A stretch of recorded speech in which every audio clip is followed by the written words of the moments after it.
Hello, I'm calling to order this meeting of Parkside's Council for June. Please join me in the Pledge of Allegiance. I pledge allegiance to the flag of the United States of America and to the republic for which it stands, one nation, under God, indivisible, with liberty and justice for all.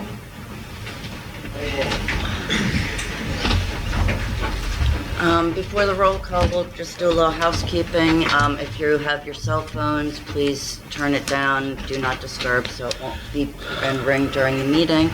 And if anybody from the gallery here is recording the meeting, please raise your hands. Can we get your name and... Thank you. Michelle Scriback.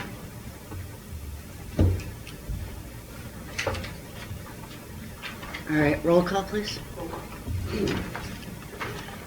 Roll call for Parkside Borough, June 15, 2022. Mayor?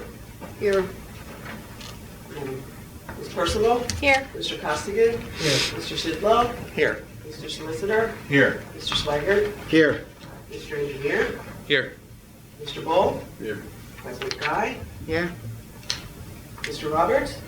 Here. Madam Treasurer? Here. Okay, thank you. And I'll entertain a motion to approve the meeting minutes. I'll make that motion. Second. All those in favor? Excuse me, I have a question on the motion. Oh, questions? Yes. I'd like to know which copy of the minutes we're approving this evening. May 26th, the copy that we received had no input from the residents nor any negative comments. We also received a copy May 31st, which had slight copies of the residents' remarks. And then our last copy was June 1st. Could you tell me which set of minutes we are approving this evening? I sent out a copy of the meeting minutes last Friday with the requested attachment, the MS4 report, as well as correspondence that we have received in June to everyone here on council. I can resend that information. Those were the official meeting minutes. Comments were added by residents in detail, so the report was completed. All those in favor? Aye. Aye. Opposed? Okay, is there any correspondence? Yes. The first correspondence is from the tax collector at Fisher, May 5th, 2022 to June 10th, 2022. The treasurer has received $1,093,484.92. There was a $30,692.26 in revenue deposited from May 5th, 2022 to June 10th, 2022 at Fisher. Then I have one more from a concerned citizen. To whom it may concern, Parkside Solicitor and Parkside Council. Can you confirm how and why Total Public Adjusting was allowed to leave trash, handouts, and solicit in Parkside neighborhood? To my knowledge, Parkside Borough ordinances do not permit or allow and have any historically allowed any soliciting. Specifically, what has changed and why? Why was this person or business specifically given a permit to solicit? Was this a special circumstance, as in why does it say solicitor's approved permit? Was the permit not approved by any of the Parkside Borough Council? If this was a special circumstance or not, where was the permit posted for the public, Parkside residents to see and made aware of? If the permit for the solicitor was approved, why is the solicitor's direct or indirect contact information not available on Parkside Borough website? For multiple reasons, I personally do not want soliciting of any kind in my neighborhood of of any over 30 years old, or more importantly, specifically on my property. If this has any changes or soliciting will not be allowed, I want to know why and from whom, as it pertains to the betterment of the Borough of Parkside and all its residents. The taxpaying residents of Parkside should have a say in who is invited onto their property. Allison, I'm going to say this wrong, Rebecca's and that's the enforcement. Okay, thank you very much. Mayor Roman? Thank you, Madam President. Before I do my report, I was wondering, since we have the fire company here, do you think we can go out of line, and let them We're good. come through and speak? We're good. You sure? Oh, Okay. yeah, we're good. Okay. Crimes reported in May. 1 was criminal mischief. Calls for service was 106. 9 were suspicious person. 2 were medical emergencies. 24 were assisting other agencies, and 2 are domestic. There's 1 accident. One traffic. There are 25 traffic details. 18 motor stops. 13 traffic citations and 5 warnings. During the month of May, we completed the grant application process through the Department of Justice for the bulletproof vest. We should be able to replace 4 additional vests with this grant. Also during the month of May, Officer Cleary represented the Parkside Police Department at an annual law enforcement memorial bike run in Washington, D.C. Officer Cleary was one of about 70 bike riders from the area this year. And then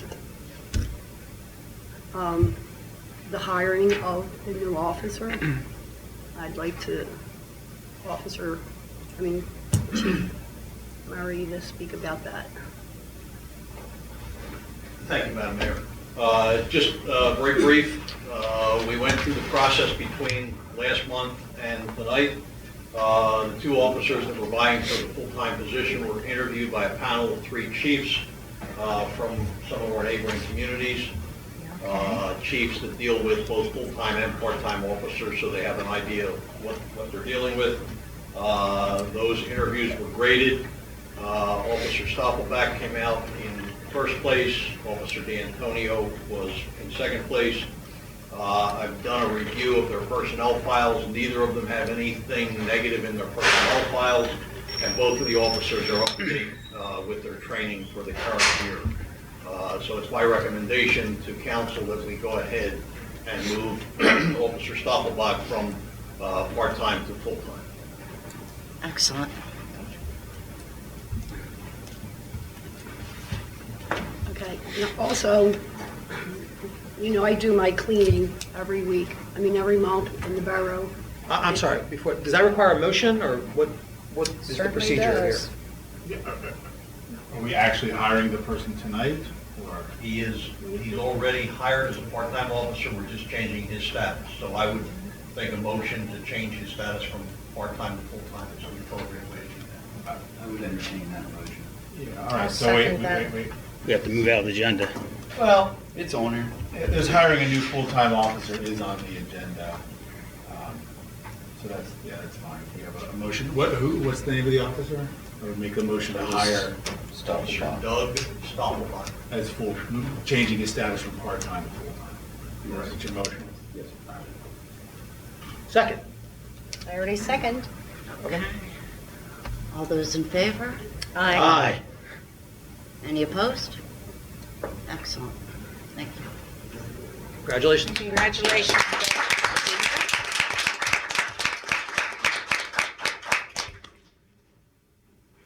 Okay.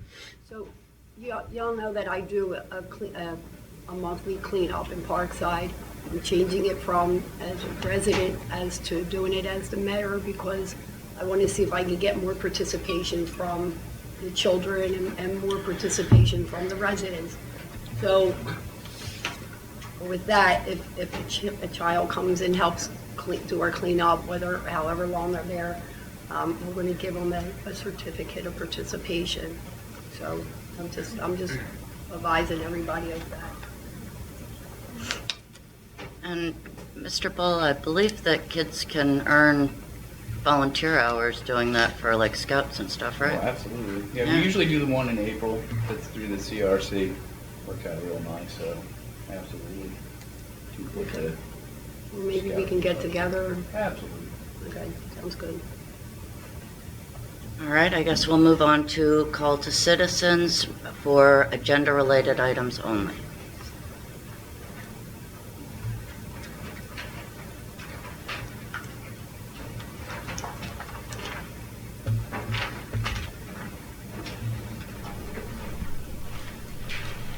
Hi, my name is Kyle Palmer. I live at 50. Speak up a little bit.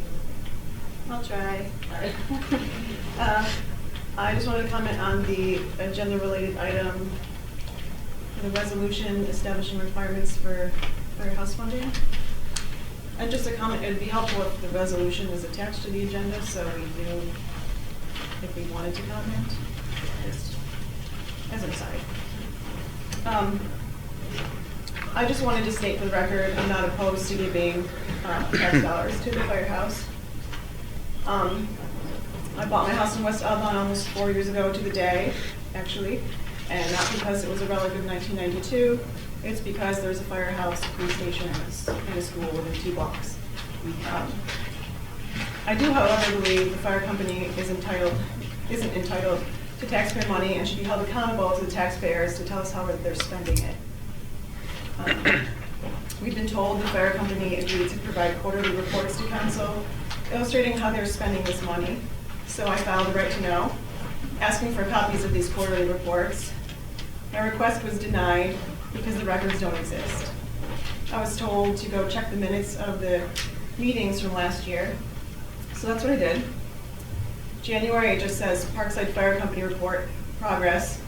In March, it says there's a report attached from Mayor Dietman. When you read this report, it's just general numbers like $10,000 placed into this account to cover the repair of this, or very estimated numbers, all going into accounts reserved for something. But there is no accounting of if those things were ever purchased and if that money, how that money was ever actually spent.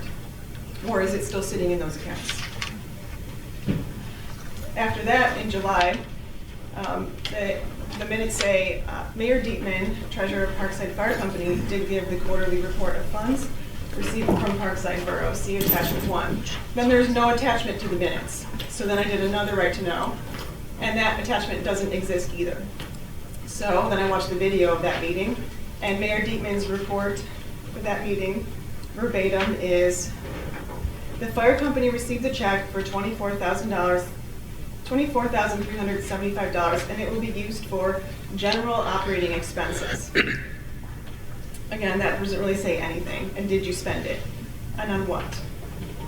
There's no other reference to the financial reports again until December, where it just says the fire company chief came to the meeting to address questions regarding the finances, and there's no report attached. There's no video of that meeting, so I don't really know what happened. So despite this failure to submit these quarterly reports that we were promised, our council voted to give them more money this year and raise our taxes. And they have not reported any reports for this year. Currently it's June.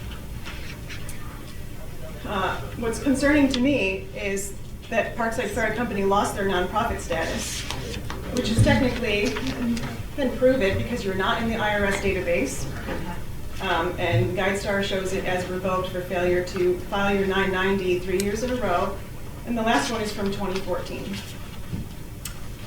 Interesting to note in that last 990 from 2014, it states on Part 6, line 19, the Parkside Fire Company makes its governing documents, conflict of interest policy, and financial statements available to the public upon request. Well, I don't think that's true, because we've been told multiple times by this council, certain members in particular, that we have no business asking for their financial records, even though they're spending taxpayer money. It is a responsibility of Borough Council to safeguard taxpayer dollars. A fire company that has to date made no explanation of how they've spent those tax dollars And the loss of their nonprofit status raises red flags. A bank will not give you a loan unless you can prove you aren't a risky investment, and I don't believe this borough has done its due diligence. How can they remain open even with the assistance given to them by the borough if someone is embezzling money, or if the fire company is otherwise mismanaging or hemorrhaging funds? Doesn't matter how much money we give them, they will always need more. If you truly want to see the fire company thrive and remain an integral part of this community, I believe an audit is required to ensure there's been no embezzlement, and if there has, that person needs to be held accountable. A short trip to Google can inform you how often this happens within volunteer fire companies. I also believe hiring a financial consultant would be beneficial to trim any wasteful or unnecessary spending. And lastly, I don't believe we should grant the fire company any additional payments until they answer to the taxpayers where this money has already been spent. That's all.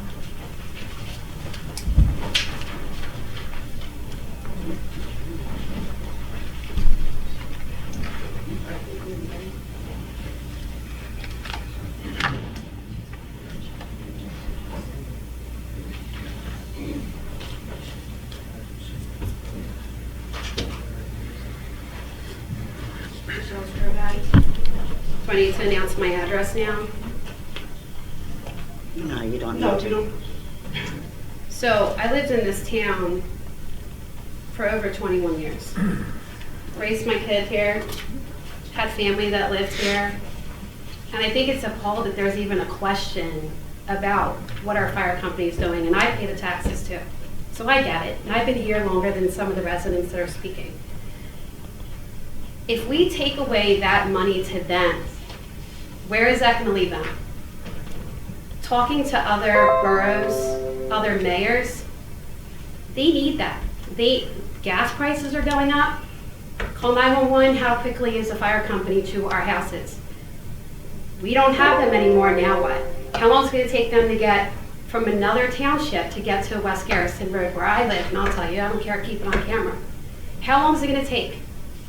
When they're out there holding their cup asking for money, I mean, I participate in all the towns I drive through with money because I know what they're going through and what they have against them.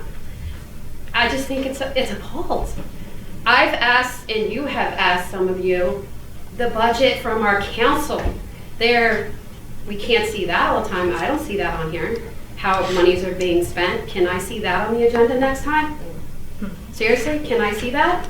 So that's what you're asking from them, some of you from the fire company, but yet we don't see it from our council. I think I made my point. Next time, think about that when you have to call 911 and hope it's not your house that's on fire if we shut them down.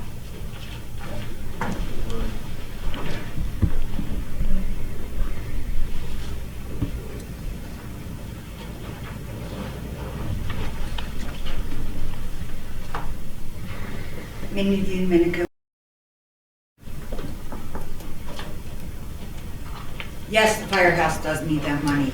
And as far as I know, that they only have to give an annual report, which is at the end of the year, if I'm not mistaken. That's even in the borough bylaw. So maybe some of you need to read that. Did we receive an annual report? Last year you did. Where? Yearly. Where?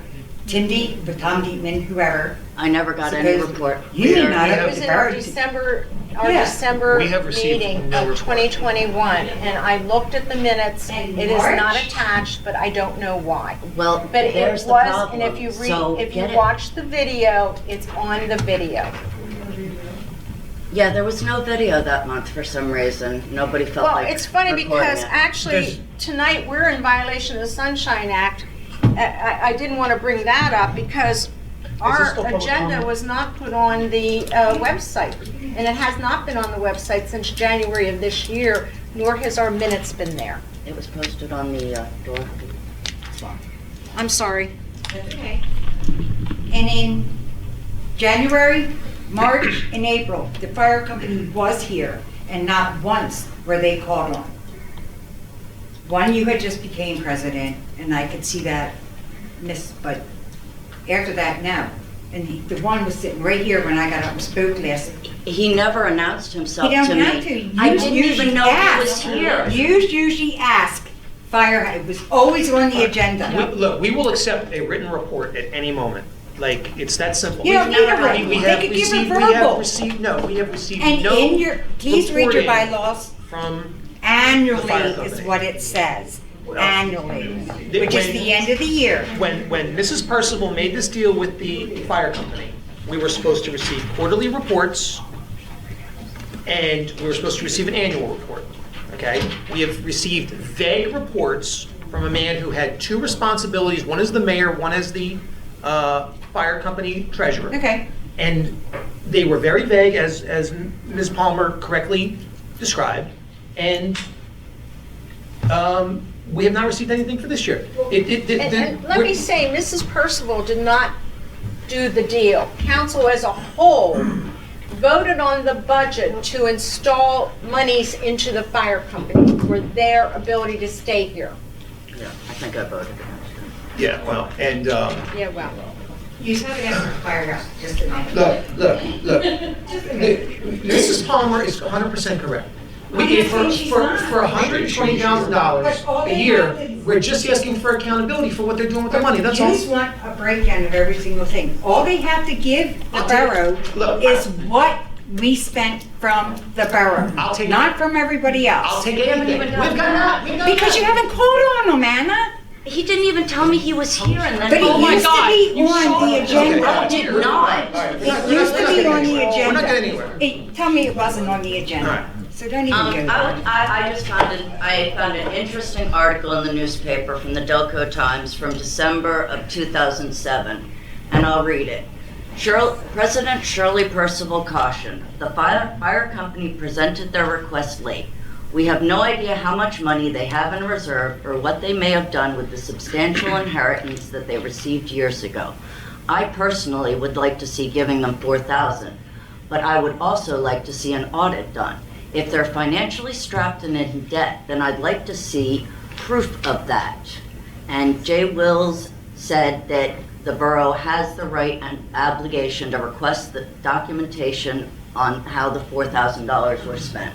And that's the key, how the $4,000 tax dollars was spent. How was the 200 and... Period. And then we went from 4,000 to 10,000 to give them as a Okay, but then donation. we went to like 70,000 and we've gotten zero reporting. You know that's true. I We've don't gotten know nothing. that, I don't know if this is the time, because we're doing call to citizens on agenda items Certainly. only. There is a resolution that I'd like to discuss when you get to it, Madam President. Absolutely. Anything else, ma'am? I'll hold it to call us citizens. It'll be better. Double dipping? After my face. After my face, please. You just did. Hi, Judy Saunders. You don't need my address, so I'll just write it down. I don't want to close the firehouse. I can't say that strongly enough. I think, especially with the fact that the Borough building is not used for any sort of function except this, and the police, that we need the firehouse. We need that as a community center. We need it for all the purposes it does. But I was at all the budget meetings, and when we raised it from $12,000 to $132,000, we were told at that budget meeting that we would be getting monthly reports, then it was going to be quarterly reports. According to Parkside Borough Code, Chapter 12, Corporate Powers, Section 1202, the borough shall require any emergency organization receiving borough funds to provide the borough with an annual itemized listing of all expenditures of these funds before the borough may consider budgeting additional funding to the organization. All we're asking for is accountability. We went from 12,000 to 132, and I understand why. We lost the ambulance service, the issues with Castor closure that we are even seeing with regard to closing stuff down. This isn't adversarial. Asking a question is not a threat. Asking for accountability is not trying to close you down. It is simply asking that we all understand it. I think that's fair. If we're giving that money and they need that money, or maybe they even need more, we should know why. We should know that the roof is leaking, or when they're doing budget or banquet things that only is garnering them $50 a time, which is literally mismanagement of a budget banquet hall. But we should know these things, and asking to know them is not an attack. I think the fire department is an integral part of this community, and I am very happy to pay my taxes to keep it thriving and alive. I just want to know why. I just want to know where the money was spent. We were told we were going to hear all those things, and it just dwindled and dwindled and ended up being we weren't being told anything. And I don't think that's fair. I'm sorry.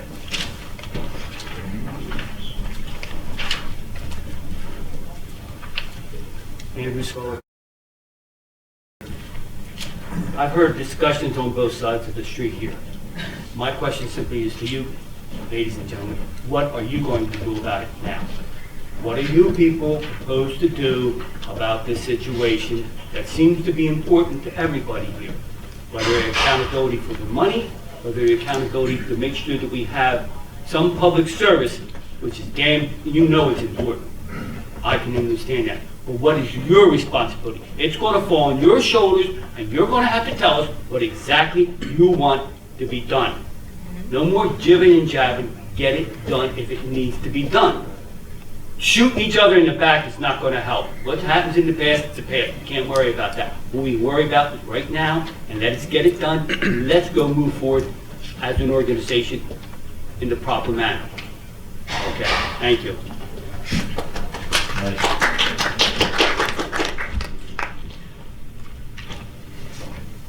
Anyone else? Okay, I am going to start with the motion to approve the resolution changing bank signers. Is the fire department part of the meeting tonight? Do you have a spot for us? Yeah, actually, if you look on the agenda, you're at number 2, and so as soon as we get this passed. We don't have it,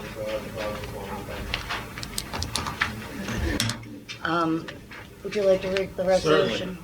Madam President, it's a resolution of Parkside Borough in the County of Delaware and the Commonwealth of Pennsylvania to change the signatories at borough banking institutions.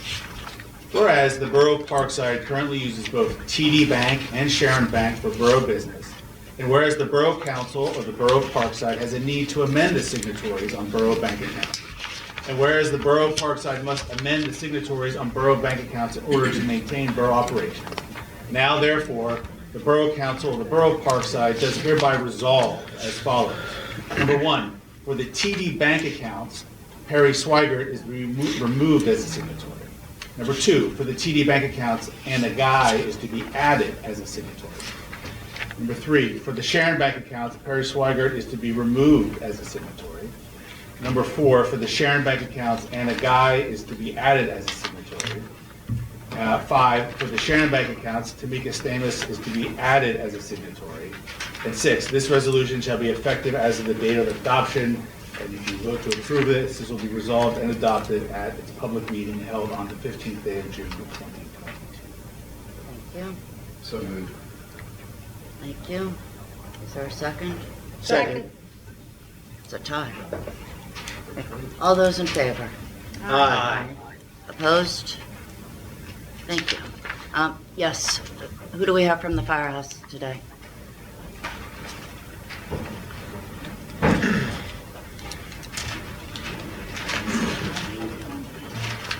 Fire Chief Andy Giuliano here today. So, just to let you know, everything that you guys are talking about tonight is not the regime and the line officers and the administration officers of the Parkside Fire Company anymore. So you're dealing with a whole new group of people that there's a chain of emails, and I'll gladly pass my phone around the room for everybody to see them. You see all these council members up here? How many we got up there, right? Out of a chain of email, trying to get transparency and everything going with this borough in the right direction, one person, 2 people answered. That was Ms. Purcival, that was Mr. Powers, and then President Guy chimed in. Mr. Sidlow sent 18 questions to us. Absurd questions. Questions I can't answer because I haven't been a member of the department that long. Okay? We get no personal gain from doing anything we do at the Parkside volunteer fire department. You people get paid to sit on this board and serve these people. We do it because we do it. No money, no handouts, no cool t-shirt. We gotta buy that ourselves. Okay? So seriously, get a grip on yourselves before you hurt your citizens and the visitors of this town. Okay? I've gotten contacts that you guys have reached out, certain people on council supposedly have reached out to Brookhaven Borough to give away fire and police services to them. I've also been informed in the last 2 days that you guys have reached out to the city of Chester for fire services. But all I'm saying is, so I've been informed of this, I don't care how true it is or not, I'm going to tell you our doors are going to stay open and we're going to fight and we're going to protect our citizens at all costs. Okay? At $132,000 a year, if you guys think you can outsource fire protection at $132,000 a year, you are sadly mistaken. Sadly, in today's day and era. Not going to happen. Between insurances, liabilities, lawsuits, all that good stuff that comes with it, nobody's going to want to touch it. And not for the money that you're offering. Okay? So now that I got that out of the way, I'll give you the first quarter of 2022 breakdown, okay? To make you guys happy here. And then I'm going to step away because... Can you give a copy of that to the secretary, Timika please? will get it, don't worry. Thank you. So, for the first quarter of 2022, the breakdown for the Parkside Borough allotted funding for the Parkside Volunteer Fire Company, which was $24,400. Apparatus and equipment maintenance and repairs, $16,229.57. Fuel costs for those 3 months, $2,488.79. Training, $6,050. Training. Again, volunteers going to training to better serve you in this community. Okay? 5 sets of full PPE firefighting gear for 5 members that just passed national certification at 188 hours of training. Okay, volunteer again. $9,273.62. General utility bills for the 3 months, $3,138.11. For a grand total of $37,180.09. So a little bit of money that we do get from our hall event, the cornhole event that we just had. That was a fundraiser for the fire department. That keeps us alive because your money's just good enough, but it's still not enough really to keep us afloat. Somebody said up here, oh, they're going to need more. Huh. Yeah, you ain't kidding. Brookhaven up the road is getting $250,000 a year allotted to them, and they just had $600,000 in 2 different fire trucks bought from them, off of COVID money and from their borough. Their borough just footed $400,000 for 2 new fire trucks, and I had to get a donation from another fire department to put an engine in my station to make sure we had adequate protection for this town to keep the ISO ratings up. So let you guys think about that. Have a great night. Thank you. So, did Timika get a copy of that? Can Timika get a copy of that? Well, yeah, she'll get a copy. Thank you. So the tone of that report was completely unnecessary, okay? Excuse me, Chief. Would you please stay here for a few minutes with your men because Mr. Sidlow has something to say, and then I would like to address the issue through a proposed resolution that the solicitor brought up. So the tone of that report was completely unnecessary, okay? It is not unreasonable for this government to ask for accountability for $120,000, and that report was way overdue. Thank you for finally providing it. You're welcome. Well, in this chain of emails that I'm willing to show everybody in this room, where has the transparency been? You stated in this agenda and in the revision or whatever you guys call this, that you want transparency. Well, I don't know. We've been trying to set something up with Borough Council, whether it was quorum or not, to get stuff going in the right direction to serve this community. Not benefit Andrew Giuliano as the fire chief, not to benefit these guys, to benefit these citizens in this town. And excuse my language, but we've been crapped on. Have we not I don't see how you've been crapped on. I really don't see. How many council members sit on this board? How many council members chimed in on that chain email that we were all CC'd in on? It's not necessarily To me, that's disrespect, and appropriate. then you had We are- the audacity to All tell me we not coming to the are meeting last asking for the month. basic You know what? Let responsibility. him speak. We're asking for the basic responsibility of being accountable for the money that you're being provided. And we're not disagreeing to that. Okay, You gotta thank- understand, you're not dealing with the same regime. Okay, well, Okay? then, Tom Deaton and whoever worked this deal, none of this membership was a part of that. What are you saying? We weren't a part of that. We were members of the Okay. company, but we were not a part of the deals and the understandings of what needed to be done. Okay, so what we want to know now, and what we asked for, and what you finally gave us for the first time in a year and a half, is a report. That's the closest we've Okay, done. so everything that's going on here, and you guys are saying a year and a half ago, it's a year and a half ago. We got nothing to do with it. I understand that, but your board was still there. Was your board still there? Huh? Was it the same board, or has your board rolled over? Completely different board. Obviously, you weren't paying attention to me up there, Mr. President, when I said new administration and operational officer. I didn't know that meant the board, so thank you for clarifying.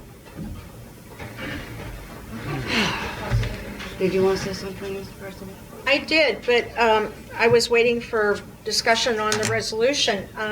As far as the chief is concerned, I have sent numerous emails asking for a town hall meeting with the fire company, with our residents, to get all this out. Our solicitor said it's not a public safety issue and it should not be a town meeting or a council meeting. And my understanding, June 7th, you made a meeting with the fire company and 2 other members, and it was canceled. I was not on the email. Of course, I was not invited to that meeting. Well, you're not on the committee. Thank you. You're welcome. But at least I should have gotten, as well as all of council, that you were going to hold a private meeting with the fire company. And I Councilwoman Purcival, I understand. remember a couple years ago when you kept saying that you had had a meeting with the firehouse, and I certainly had not been notified ahead of time that you were meeting with the firehouse. I was told after the fact. You were. And in fact, you said that we did not include anybody from the other party, and in fact, That's not Rob true. was included. No, That's you not did say true. that. I had set up a meeting with the fire company, executive boards. You went to a Black Lives Matter rally in Aston.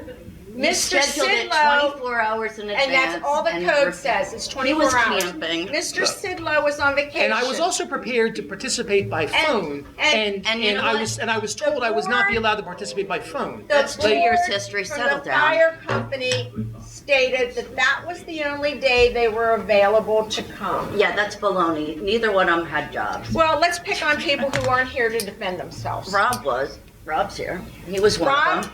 you were part of it. I was here. You were here. Could only make it one night.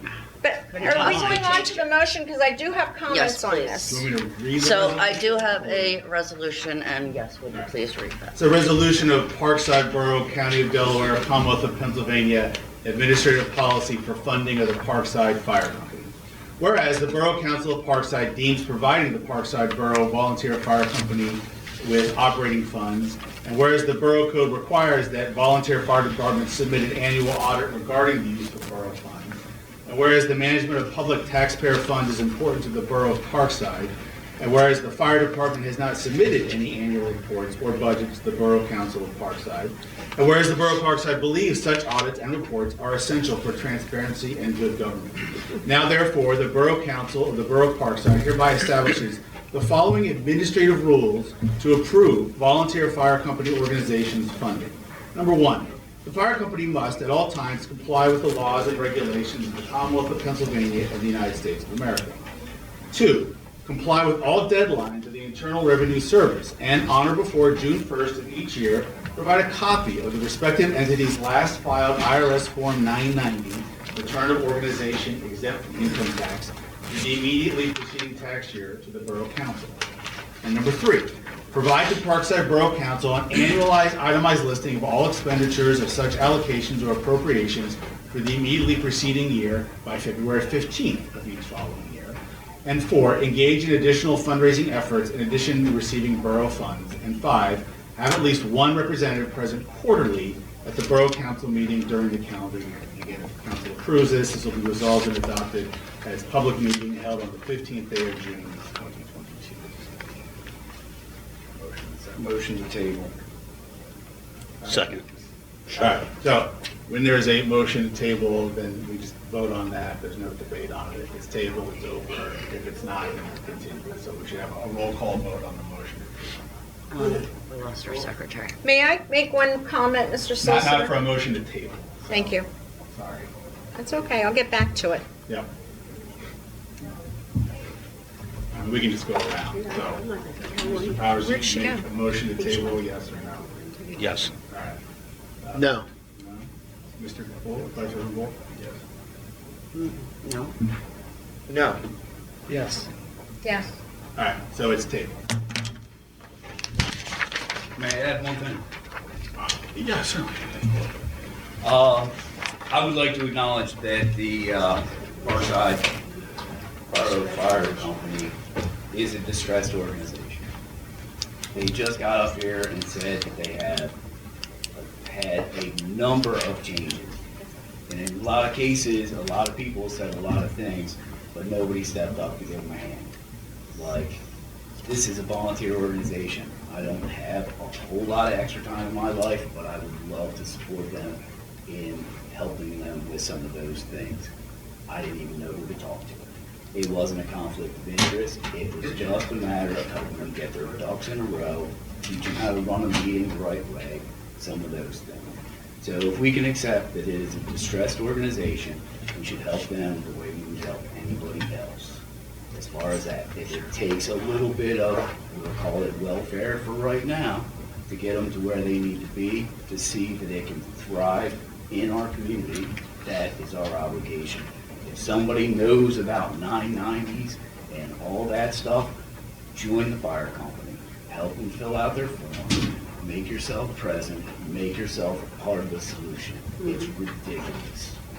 Have they filed their 990s? Do we know? No, Because they I'm not tell part of me. the organization. Have you filed the 990? Table. Yes, okay, I just want to make sure. Nonprofit organization. Can we get a copy? Of what? The 990? I'm not sure I'm on board to find out, yeah, I guess. I don't know. But that doesn't help Mr. them with Solicitor. that doesn't help them with. All right, you know what? Mr. Solicitor, doesn't the state, and Mrs. Saunders had the correct code, the borough state code is 120256, which specifically says the only information that the municipality requires from emergency services that we give funding to is an annual itemized list of all expenditures of these funds. Are we not, the state supersedes us by requiring their 1099 form to see if they're still tax exempt, to ask them to do any type of fundraising. Doesn't the state supersede this resolution as a whole? Sorry. So the state provides a ceiling, but not a floor. So that's the minimum information that the fire company has to provide. But certainly, if the borough wants to ask for more information, they can. It's up to the fire department if they want to comply in order to get the money. Again, the resolution was tabled, so it's a moot point. But the resolution is perfectly fine incorporated. It's modeled under resolutions that exist in other towns in Delaware County. So again, the state code, you're right, absolutely supersedes the borough, but in this case, it establishes the ceiling, and, the floor, not the ceiling. Thank you, Mr. Solicitor. Madam President, if I could say something. I just want to explain why I voted to table this. So first of all, I want to thank the fire company and the members of the fire company for what you do. Not enough people thank you for that, and you don't get recognized for that. It takes a brave person to run into danger and risk your life for the service of others, and I'm grateful for that. My house caught on fire when I was young, and the fire company was there to save our house, and because the fire company is right up the street from my house, they were there. Again, there are a lot of issues in this borough where if people on either side of the issue could come to a table and hear other perspectives and have a discussion about things, we would be in a much better place as a community. And the people are there. We've heard people from this community demand that we work together. And we continue as a council not to do that. And this is what the people are asking for. But the public, the voters are the bosses. We are not the bosses in this equation. The voters are, they are our bosses. We should be answering to them, not the other way around. So I support giving the fire company whatever money they need to be successful and to serve our community. I also believe in transparency and accountability for that money. And I think you can have both of those concepts in your mind at the same time. And if the members of this council could just communicate with one another, I think we could do that. This resolution was emailed at 2 o'clock in the afternoon. I was cutting the grass because I got home from school early. I didn't get a chance to read this until 6 o'clock. I sent a screenshot of my inbox. I didn't get it until 5. But you saw that I sent it to you. I don't know why you didn't get it. There was I no, said thank you, we but were. I sent the screenshot. Nobody was offered input in this resolution. It was just handed to the council to vote on. That's not the way that I think a government should be run. I think we should be responsible to the public. We should work together to solve this problem. We should meet with the fire company before we give them these demands, much of which I do agree with. I agree that I don't really disagree with the things in this. I just disagree with the way it was presented and the fact that we haven't had a conversation with the fire company about this. So that's why I voted to table it. Not that I disagree with the resolution necessarily. Again, like I said before, I support giving the fire company what they need and demanding transparency for where every penny of that money is spent, because the taxpayers deserve that as well, just as they deserve service, emergency service. Very good. Very good. Well said. Thank you. I'd like to say something. A couple years ago, when Ms. Purcival came to us and said that the firehouse wanted the money, I did not say no. I supported it. All I asked for was accountability. And as the months went on and the quarters went on and now years, and we didn't get any reports at all, nothing except for verbal vagueness from the former mayor, it became an issue. Unfortunately, the first time I ever asked the question, it was immediately spread around that I wanted to shut down the firehouse. I'm curious, has anybody here actually heard me say that I want to shut down the firehouse? Well, let me ask you, I've heard it from numerous people that you've gone to Brookhaven Fire Company to find out if they will give us fire service, and they said no. You've Actually- also gone to the city of Point of order. Chester. Can we stop this? It was actually, I believe it was former Mayor Dietman who said that he spoke to them over at Brookhaven and confirmed that I did not That's not call them. correct. Somebody else did. You are mistaken. I don't Have think I so. ever said, excuse me, have I ever said that I want to shut down the firehouse? What have you heard me say? I've not heard you say that. You've never heard me say that because Some of You your voted actions against- prove otherwise. You voted against adding that to the budget. No, yes, I did. Yes, you did. After we weren't getting Yes, you any did. accountability. Then why are you going to other places? I did not. That is a rumor. I don't understand. Just because people say it so doesn't mean it's true. let's do this. So- Let's just move forward and help the fire company be more transparent with their funding. Let's help them instead of I sitting would here love to. arguing with them and arguing amongst ourselves. It's more important that we save people's lives than argue over petty stuff like this. We all have a job to do, and it's to protect lives, save property. That's what our part of our job sitting here is. But That's you, part of but their you job. agree, That's part of my job as but the you fire agree marshal. that they should tell us how the money is They being should show spent. transparency. I Thank believe you, in that. because What I Ms. don't believe in Purcival has this multiple resolution is a times- bunch of crap. That's what I believe in. Ms. Percival has multiple This is to times pad said, somebody's feelings. That's what that is. you know what it is? It's to bring it to the table. It's not necessary. All right, we'll bring it up again What's in the necessary future. is to work together. You know and what? If get they through just this. give us this information, it's not necessary. It right? is necessary. All right, we'll move on. Anna, Are may we I say still? something, Mr. President? why don't we put a report from them on the agenda? So if you want it every 3 months, then put it on the agenda. And then this way, as you're talking, you bring that up, just like you did today. Then somebody will be here knowing that they're here to give a report, instead of them sitting in the back, because I have sat and watched Okay, them sitting first out off, there. that one where he was in the back, I took over the meeting part way, okay? Yeah, no, I wasn't know that, president I when know the that, but I'm meeting just began. saying, so from that one, why didn't we just put them on the And agenda? I didn't even know he Okay, was. so Timika, would you make the firehouse an agenda item on every agenda moving forward, please? I disagree with having to make it every month. No, That, but I every think that's a quarter. little excessive. Quarterly. I thank you for the report. I think that's exactly what everybody's been asking you for. Thank you very much. I think that's fine. I think we're finally on the same page moving forward. I don't know how frequently we really need that detailed of a report. I mean, I know it's expected annually.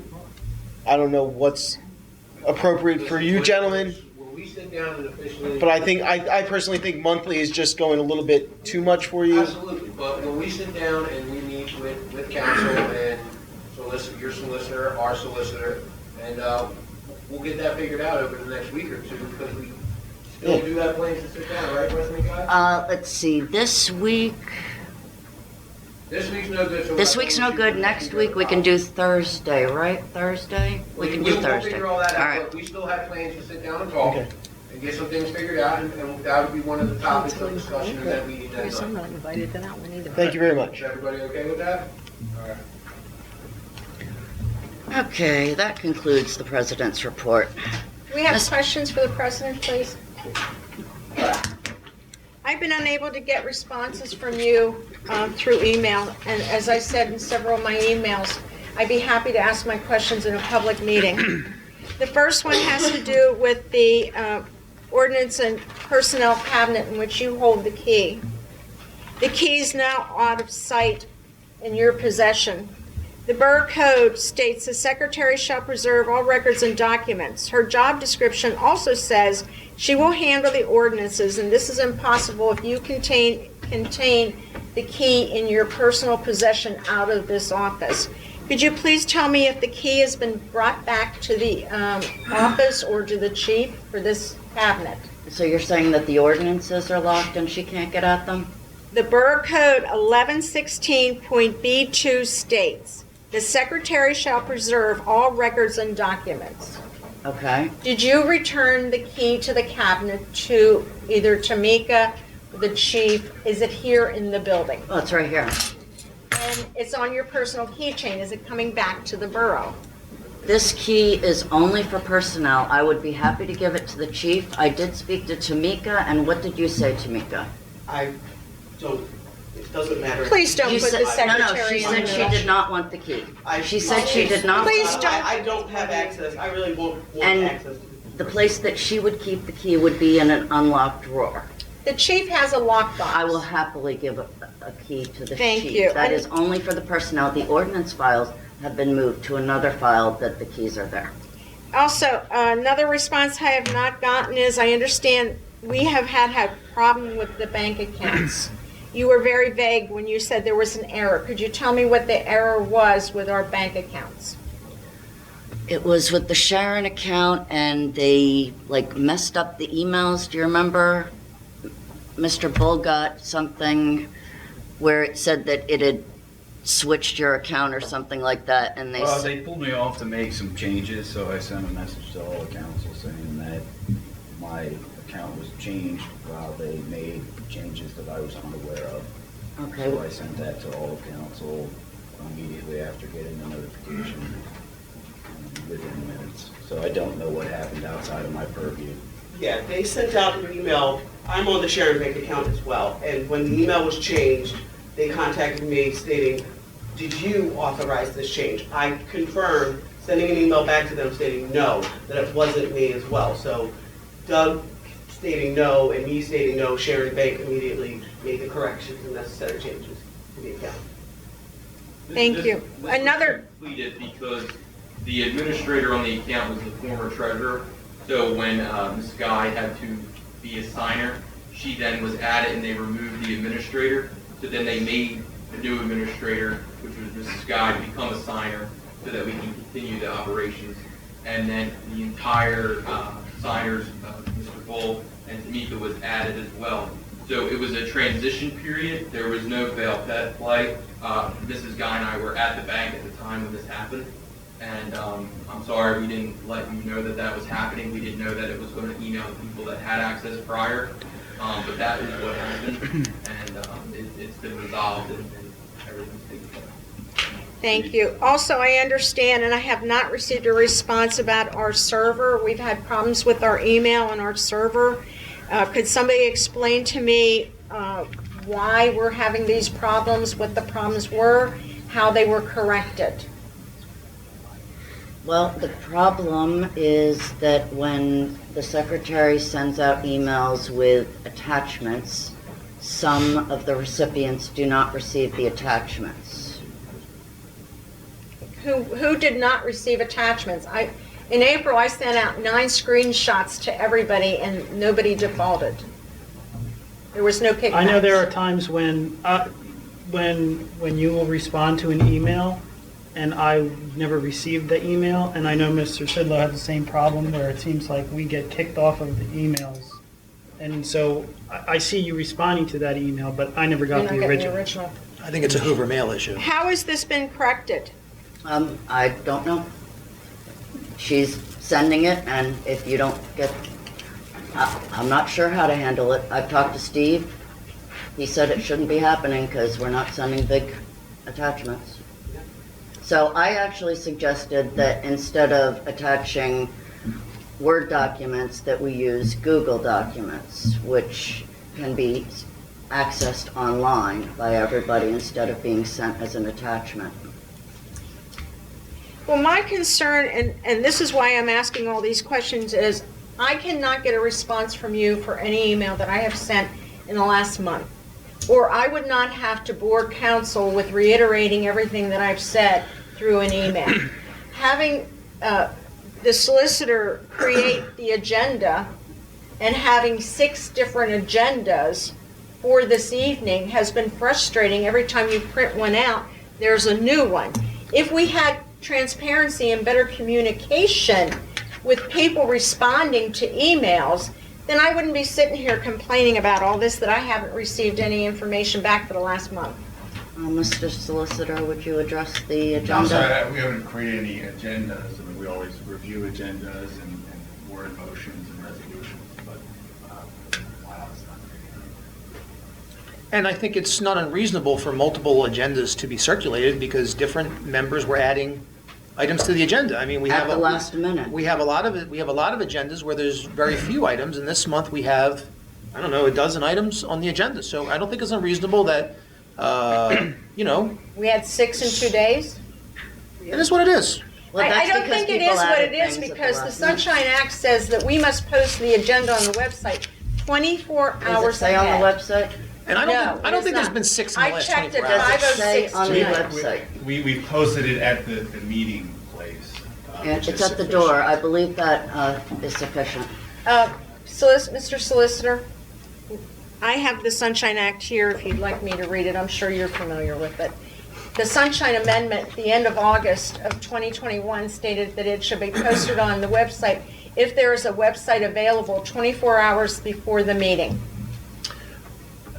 That's correct, but as you pointed out, that the borough has not made a practice of posting its agenda on the website. I don't know who's running All it. year since January. And certainly posting it at the meeting location is sufficient. If you can do both, great, but certainly the meeting size. Look, as far as I'm concerned, every piece of paper that is on this desk right now and the agenda should be emailed to every resident of the Borough of Parkside prior to the meeting. We had people at the public comment say that they would like to see these documents. So I'm 100% in favor of, whenever we can get it done, 7 o'clock on Tuesday or, 9 o'clock on Tuesday, email through the borough communication every document possible. I've said that since I ran on that issue when I ran for council originally. So every single thing should be emailed. I'm sorry, Mrs. Guy, I can't hear you. What did you just say?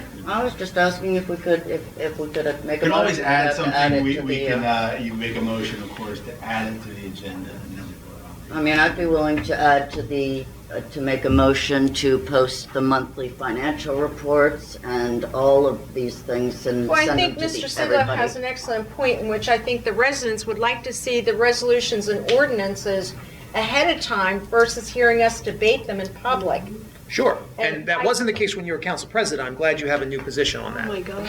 I don't know about you guys, but I don't know about you guys, but You know what?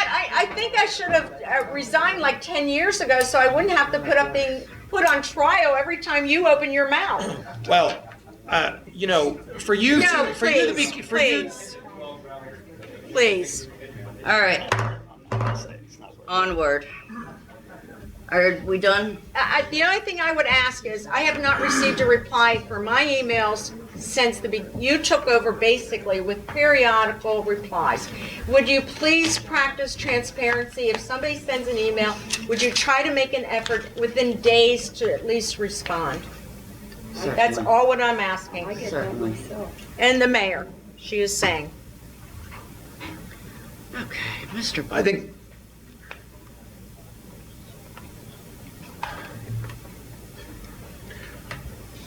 I think, there's also a point where, you know, every email receives a comment. Like, it doesn't have to be every email, and not everyone on council has to receive every single email.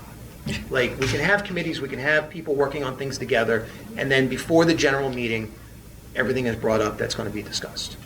We can have committees, we can have various people working on different things. It doesn't have to be everybody. Mr. Sidlow, when I was president, you found fault that anytime I forgot to put somebody on a string for an email. So I'm asking just to be transparent, and if your committee has something that you've discussed among committee, just to tell everybody, like Mrs. Guy's June 7th meeting with the fire company that was canceled. I found out only through the grapevine that there was to be a meeting and it was canceled. It would have been a nice gesture to all of council to say, we're meeting, so-and-so and so-and-so is meeting with the firehouse on June 7th. Did you notify me before you met with the firehouse? I notified council of everything I did No, in you every did not. conversation. Find the email where you notified me. I And would be also, happy to. I'm getting put on trial, as you I said have, I have again been forwarded emails where I see that I wasn't included on emails, and you were using your personal email address when talking about borough business with our solicitor. So don't pretend that you were transparent with us when we were in the minority, because you were not. Mrs. Now Guy, let's I will continue. tell you that when cover mail was down, I use my personal email, and I make it a point to say, cover mail is down, here's my personal email. Yeah, I don't see that on any of these, but. Oh, please. Okay. Onward, Mr. Bull, please. Get us out of here. Thank you, Madam President. I'd like to make a motion to pay the bills. second. All in favor? Aye. All opposed? So moved. Thank you, Madam President. I would like to make a motion to accept the treasurer's report. Second. All in favor? Aye. Is there a question on the motion, please? Sure.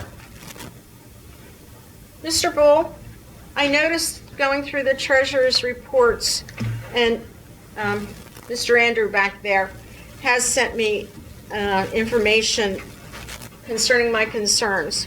The electricity has been paid out of liquid fuel in the amount of approximately $6,000.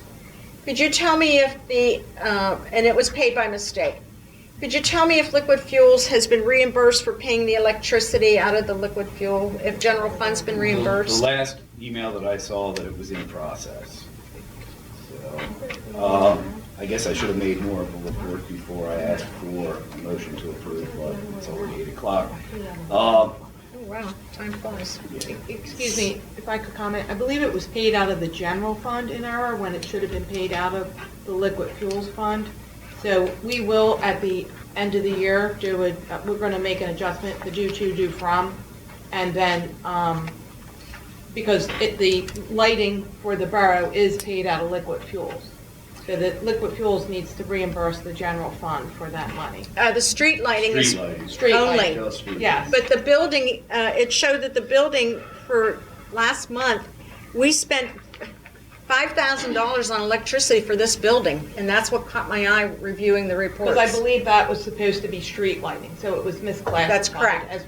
So we will be reimbursing the general fund from the liquid fuels fund. Super, for thank that you. fund. That was my question on the motion. Thank you very much. All in favor? Aye. Opposed? So moved. Just on the backside of that, costs are on the rise. You know, the accounts that we have are stabilizing. There has been a lot of churn, I guess I will call it, but it is starting to stabilize. We should certainly keep our eyes on the bottom line. It is taxpayer money, and everything in life is going up. We will notice differences. The Fed just raised interest rates 0.75%. This is the second, if not third one, in a short order, and they may continue to do this until there is stagnation. I don't want to say forecasting it to look like the 70s, but I don't see where they can unwind the amount that's money supply that is available right now without causing severe disruptions. We are only just not an Act 47 distressed community. We border distressed communities, and when I moved in 98, there were 4 or 5 houses on my block that had severe issues. I don't know if they were left over from the late 80s. I don't know how that took place, but as interest rates lowered, people moved in and could afford to spend money on their homes. Now, if you can't afford to fix your car like we had last month with the gentleman who didn't fix his power steering pump, you will start to see that fall further and deeper and harder on the residents of this borough. It's a sad state of affairs. That is the truth. We should be very diligent about how we spend our money, look at how things are taken care of, and treat it as important as it is. The report this month, just the statements and reconciliation was 41 pages. I absolutely oppose putting that directly online. It has statement of account, address, numbers. It has anything that anybody with an ounce of nefarious desires to go on there, know what the last transaction was, know what the statement of account number is, and really mess us up. And So what would you be okay with, like the summaries? I mean, a summary of the report. Because would they make create sense. reports, and those don't have any account numbers on them or anything that would be dangerous. There's right? another one that's 28 pages. There's things of that nature. It's not to conceal. It's the same way that any individual, no matter what, would want to protect their identity. And it's not to conceal.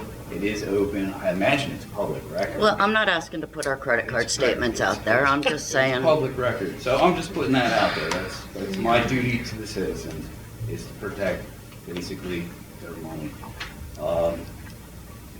With the rest of the report, I will report general progress. The treasurer is requesting approval to getting pay. to that. Oh, I'm sorry, you said general progress. I thought you were done. This is the time of year when we would pay off the treasurer, the TRAN note. TAN, so tax anticipation. Absolutely. So I do support paying it off, but I also realize that if we go to borrow more money, it's going to be locked in at a significantly higher rate. So if there was a discussion before before the letter was sent out on the 10th to ask for the payoff figures, I would have possibly said that moving forward, if we could preserve that or extend it, it may have been in our best interest, because we will not get 2.5% interest or 3% interest Exactly. for perhaps decades moving forward. In a shortfall, we can't do bake sales. That's the bottom line. I've seen us get very close at the end of the year, and I'm like, holy crap, we have to be able to pay police officers. We have to be able to do these things. And if we have to borrow money again for a tax anticipation note, it will be at a significantly higher rate. But I do support paying it off. Okay, I'll entertain the motion. I entertain the motion. Oh. Second? Second. All in favor? Aye. Aye. Aye. All opposed? Opposed. Okay. So carried. So moved. Carries. Thank you. I would like to table the debit card for the borough, as I think there should be a secondary account that is given a small amount of funds, not $1.7 million, $1.1 million. I'll make a motion to table. So you made a motion to table. Are you seconding? Second it, yes. Right, so like I said, there's no debate on a motion to table, so I ask the secretary to call the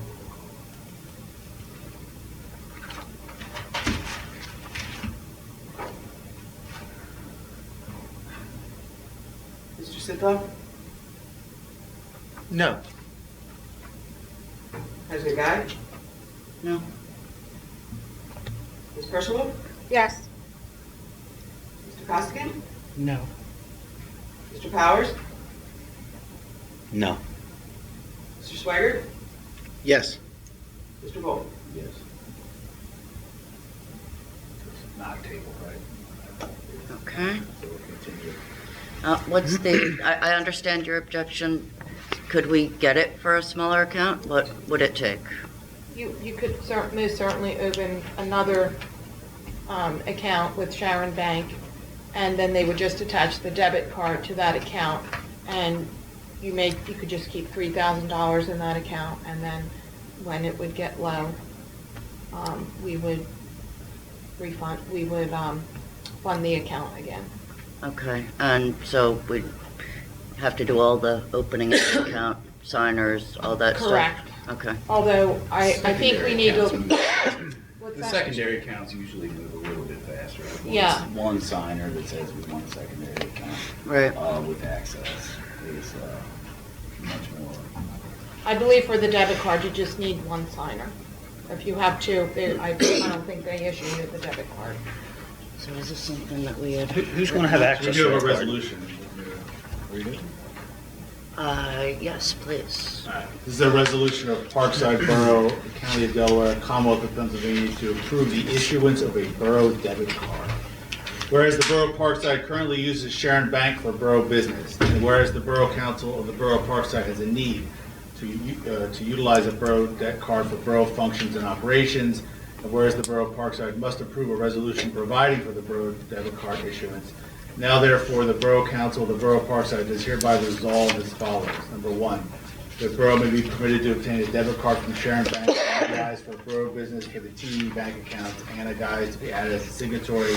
And two, the borough secretary shall be the named cardholder for use purposes of the borough debit card. Again, if you approve this, this will be resolved and adopted at the public meeting on the 15th day of June, 2022. So under the conditions that we do it as a secondary account? Yeah, I mean, I imagine the bank I wants don't to... understand why it has under the first part that it includes TD Bank. So we just made motions without any questions on any of these motions. We just moved forward. And I missed something completely here. So the way you do it is, not to, sorry, but you make a motion, you second it, and then absolutely ask questions, debate. But it's already passed now, and I had questions. We haven't even, we voted on whether to table it. Okay, all right. So now it's here. Didn't think you got to slide one in on me. You zoned out, man. You missed it. All right, so if we agree that it'll be a secondary account, that will... Just for Sharon? I just want to second. Right. Under Yeah, no, it says resolve one that must Yeah. have been just carry over from the other. Yeah, I think it just probably got copied. Can I ask what type of paper trail we're going to have with this? If you have a debit card, the bills for approval from the treasurer are going to show TD Bank and an amount paid. where if we reimburse somebody for spending money, we know who is being reimbursed, how much, and why. With a debit card, there's virtually very little control over spending with a debit card. Well, the only I mean, it's people- the tax dollars. The Shouldn't we only have some people, accountability? the only people who would be using the debit card would be Timika or myself, and we would give an explanation for any time we use it. It was utterly ridiculous for Mr. Sidlow to charge nearly $1,000 on his personal credit card because the borough doesn't have the ability to buy things with a credit card. Every business can buy things with a credit card. So, and businesses somehow manage to categorize their expenses when they use debit and credit cards. I'm sure we can do that. I hope. My concern is that. We would require receipts for all debit card charges. So when we would reconcile the bank at the end of the month and we see the debit card charges, we require the receipt. And, Could and when you council buy be put online, on that, some kind of email saying, this debit card was used by, or? I mean, we have a right to know how this is being used, who is spending it and why. This is my absolutely, concern. absolutely. I'd be happy to share that with you at any time. Thank you. Honestly, if you buy something online, you typically get some sort of a receipt, so I'm sure we'll be able to handle I'm that. sure. Do the other boroughs that you work with, do they use debit cards or credit cards? They do have debit cards and credit cards and we require receipts. It's not just, oh, I used it to purchase blah, blah, blah. Lunch.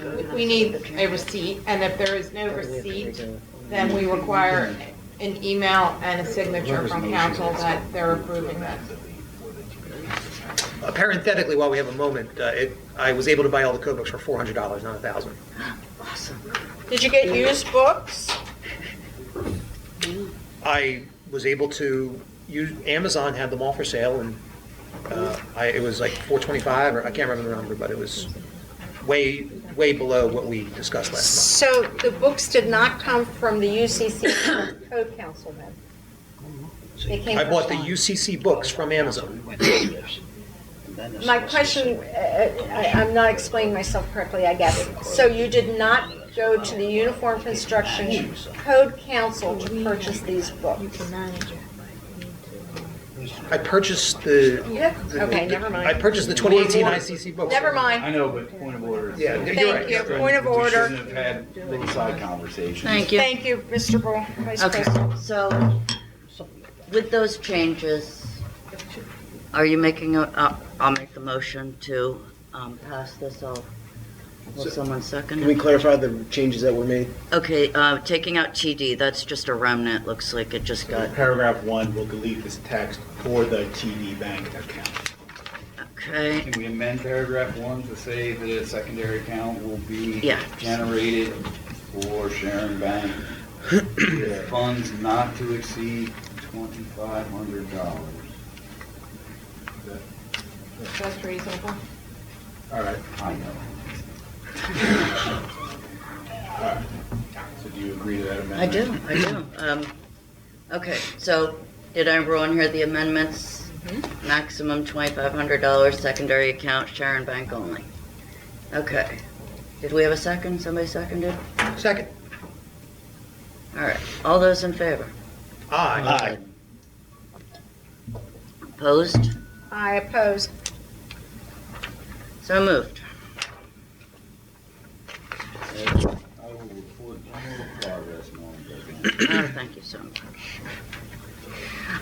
Next, we have Junior Council report from Mr. Costigan.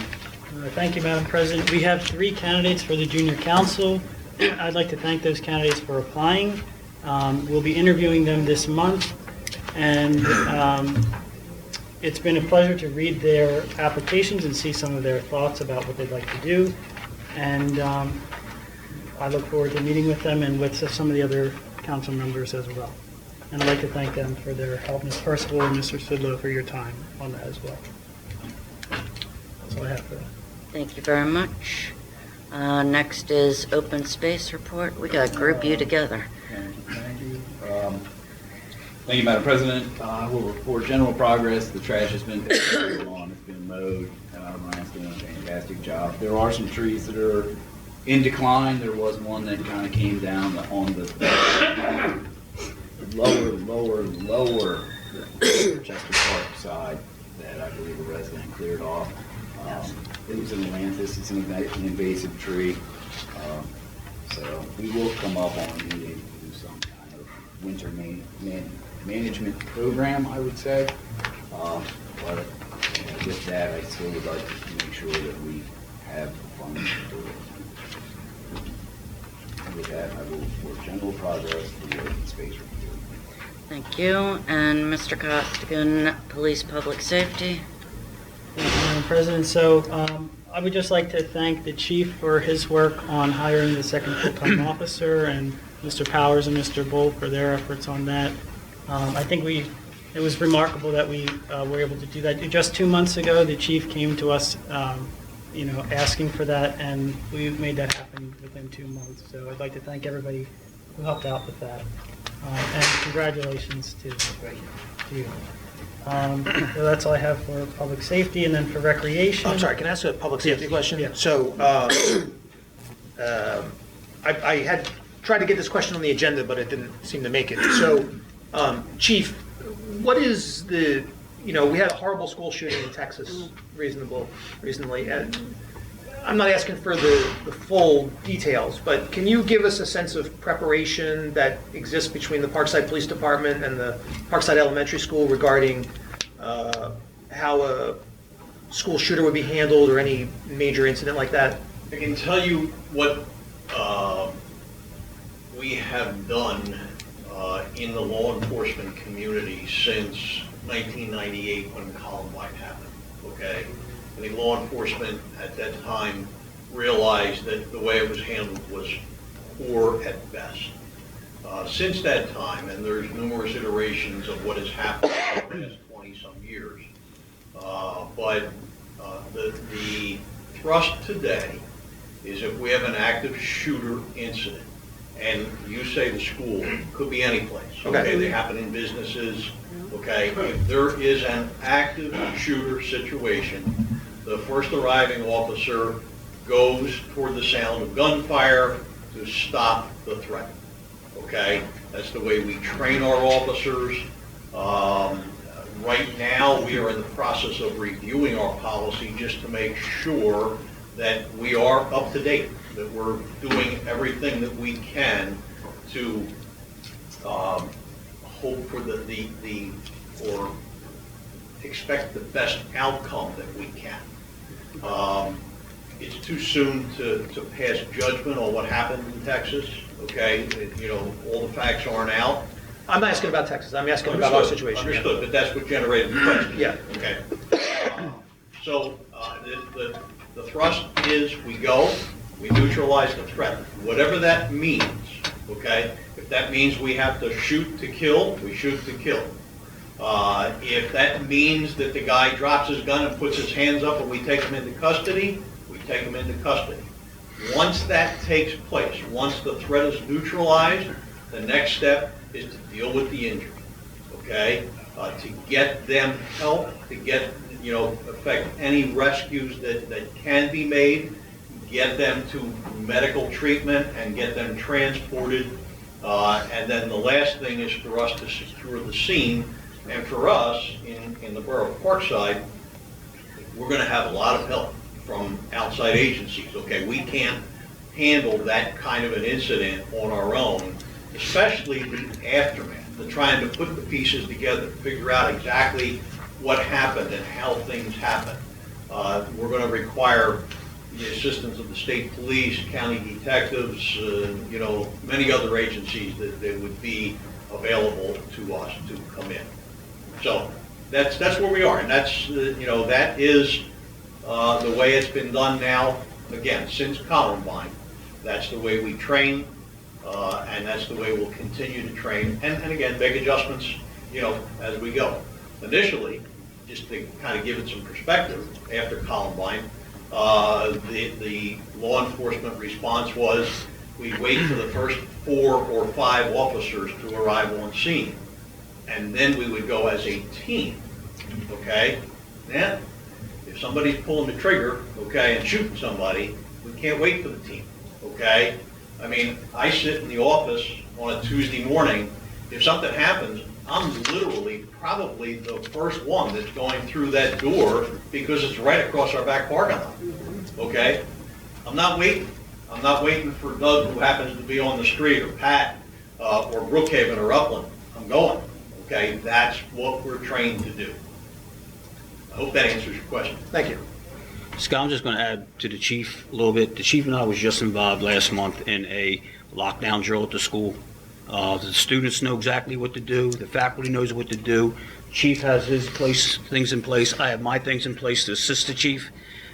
We have a full recommendation. We have a full, he has his things going on, the chief has going on. I have my things to deal with. The fire company has their own. There's media involved. There's evacuation if we have to evacuate students. The evacuation drill was supposed to take place last Tuesday. The school board decided to cancel it because they're going to be training over the summer, and we're going to implement in October, and we'll evaluate our situation here and with the chief, and we're in good shape here. I'm very happy and pleased of how our students act, our faculty act, our police department, fire department, all has scenarios. Everybody has a job to do.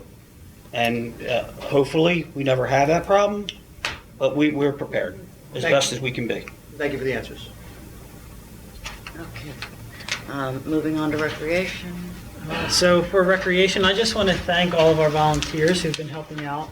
We've been planning a lot of fun events for our community, and I just want to thank them. So Beth Hale has been really instrumental in bringing some new events to Parkside. Judy and Matt Saunders, Dina and Mike Sweeney, Kyle Palmer, Sarah Haynes, Theo McCleary, Minnie Domenico, Lisa Coscherell, Mark Campbell. There was probably some others that I'm missing as well, but really without all the volunteers, it wouldn't be possible to do these kind of events and grow our recreation committee. So I'm really grateful for all of your help and support in that. And for anybody who would be interested in joining, we meet the first Wednesday of every month at 6. The new time is going to be 6:30 in the Borough Hall. We made sort of a compromise there. So our next meeting is July 6th at 6:30 in the Borough Hall. Just some of the events we've had: community yard sale was a great success. There were about 20 houses that participated in that. I'd like to thank Brandon Driscoll for putting that together. Our tie-dye event was really great. I don't know how many people we had, but we had a lot of people there, at least 50 from what I could see. Everybody looked like they had a lot of fun. I would like to thank Mr. Powers and Ms. Purcival for their help being on the committee, and also Mr. Sweigart and Mrs. Guy and Mr. Sidlow for attending. And the mayor, I'm sorry. And that was really spearheaded by Beth. She's been doing some amazing things, so I'm really grateful for her help. Our movie night is going to be this Saturday, June 18th. We're going to be playing in Encanto. It's a fan favorite for all the kids. The movie's going to start at dusk. We'll have snacks and drinks and popcorn for purchase, and that money will go back to the Recreation Committee so we can continue to build on these events that we've been doing. What's the location? At the school, on the school field. And I'd like to thank Sarah Haynes for generously allowing us to use the screen for that movie. Our 4th of July bike parade is going to be at 11 o'clock at the Borough Hall. We'll have prizes for the best decorated bikes and riders, and we'll also have some hot dogs available for anybody who comes out to that. And we also are doing a pet contest, so if you would like to submit your pet for a 4th of July costume or decorating, please check that out. And you can submit that through the website. And the deadline for that is June 26th, and then there will be voting online through Facebook, so you can, even if you don't have a pet, you can vote on the pets that do get submitted. So then we are also going to be doing a celebration of our graduates, our class of 2022 from Parkside, so be on the lookout for that on our website and social media and things like that. Just want to congratulate all of our graduates, and that we look forward to your continued success in the future. And then our community day will be September 17th. That's a Saturday from 12 to 4, so save your date for that, for our community day. And if you'd like to help plan our community day and if you have some ideas, please join us at the meeting or send your input to me or any other member of the committee. And like I said, our next meeting will be Wednesday, July 6th, 6:30 in the Borough Hall. That's all I have for recreation. Until then, we got movies and 4th of July. Do you have extra police for the movie night? What's that? Do we have extra police for the movie night? I hadn't considered that, but that's a good idea, so I will talk to the chief about that. Let me know what you need and we'll see if we can do it. Okay. Okay. Thank you. You can watch the movie. Okay, Mr. Sidlow, ordinances. Okay, so, Mr. Rhoda brought this up at the last meeting, and the county has a model stormwater ordinance that they're asking all the municipalities to pass by the end of September. I tried to attend the webinar on this, and I only was able to attend the second half. See, I got 2 of It these. seems as though Mrs. Catania sent a draft of that 2 of these. ordinance to us in the last 24 hours or something like that. And I was going to propose a Zoom call or some kind of conference call amongst a few members of the council, Mr. Ruda and one of the solicitors to discuss it. I don't know what the best way to move forward with that, us learning about that stormwater ordinance. I don't know if you want to address that now or under... Yeah, I believe Ms. Catania sent that out on Monday, and she did make a few, there's not a whole lot of room for municipalities to make major changes, but I think pet waste and a couple other things she added in there she saw fit, and the borough will have to add a stormwater agreement and also a permit fee schedule, among a couple of other things, I believe. So, there's not a whole lot for the borough to review from the model stormwater ordinance because it's going to be like 98% the same throughout the county, but I believe Lisa did describe the changes that she added, and she would be happy to answer any other questions or depending on how you want to handle it. I think it makes sense to have, is there an ordinance committee? There is an ordinance committee, yes. So I think it makes sense for the ordinance committee to meet with Mr. Rhoda and myself or Sam, just so that maybe at the next meeting then you can say, okay, we met, and here's how we propose to, personalize it to Parkside in that little bit that we can. Right. And then we can talk about it, and then we'll be ready to go on August. Okay. As long as you don't have a quorum of the council. Right, and then Mrs. Purcival, I believe you said by email that MS4 is your committee, so you wanted to be involved in that discussion? As I said to you in my reply, I'd be happy to turn it over to you for ordinances and Mr. Rodo, because I did sit in on that Zoom issue and reviewed all the forms and all the information that anybody would like to read concerning stormwater management. And Mr. Rodo is correct. There are several issues that we need to adjust in our current ordinances. One is planning issues, and Joe, correct me if I'm wrong, pet waste.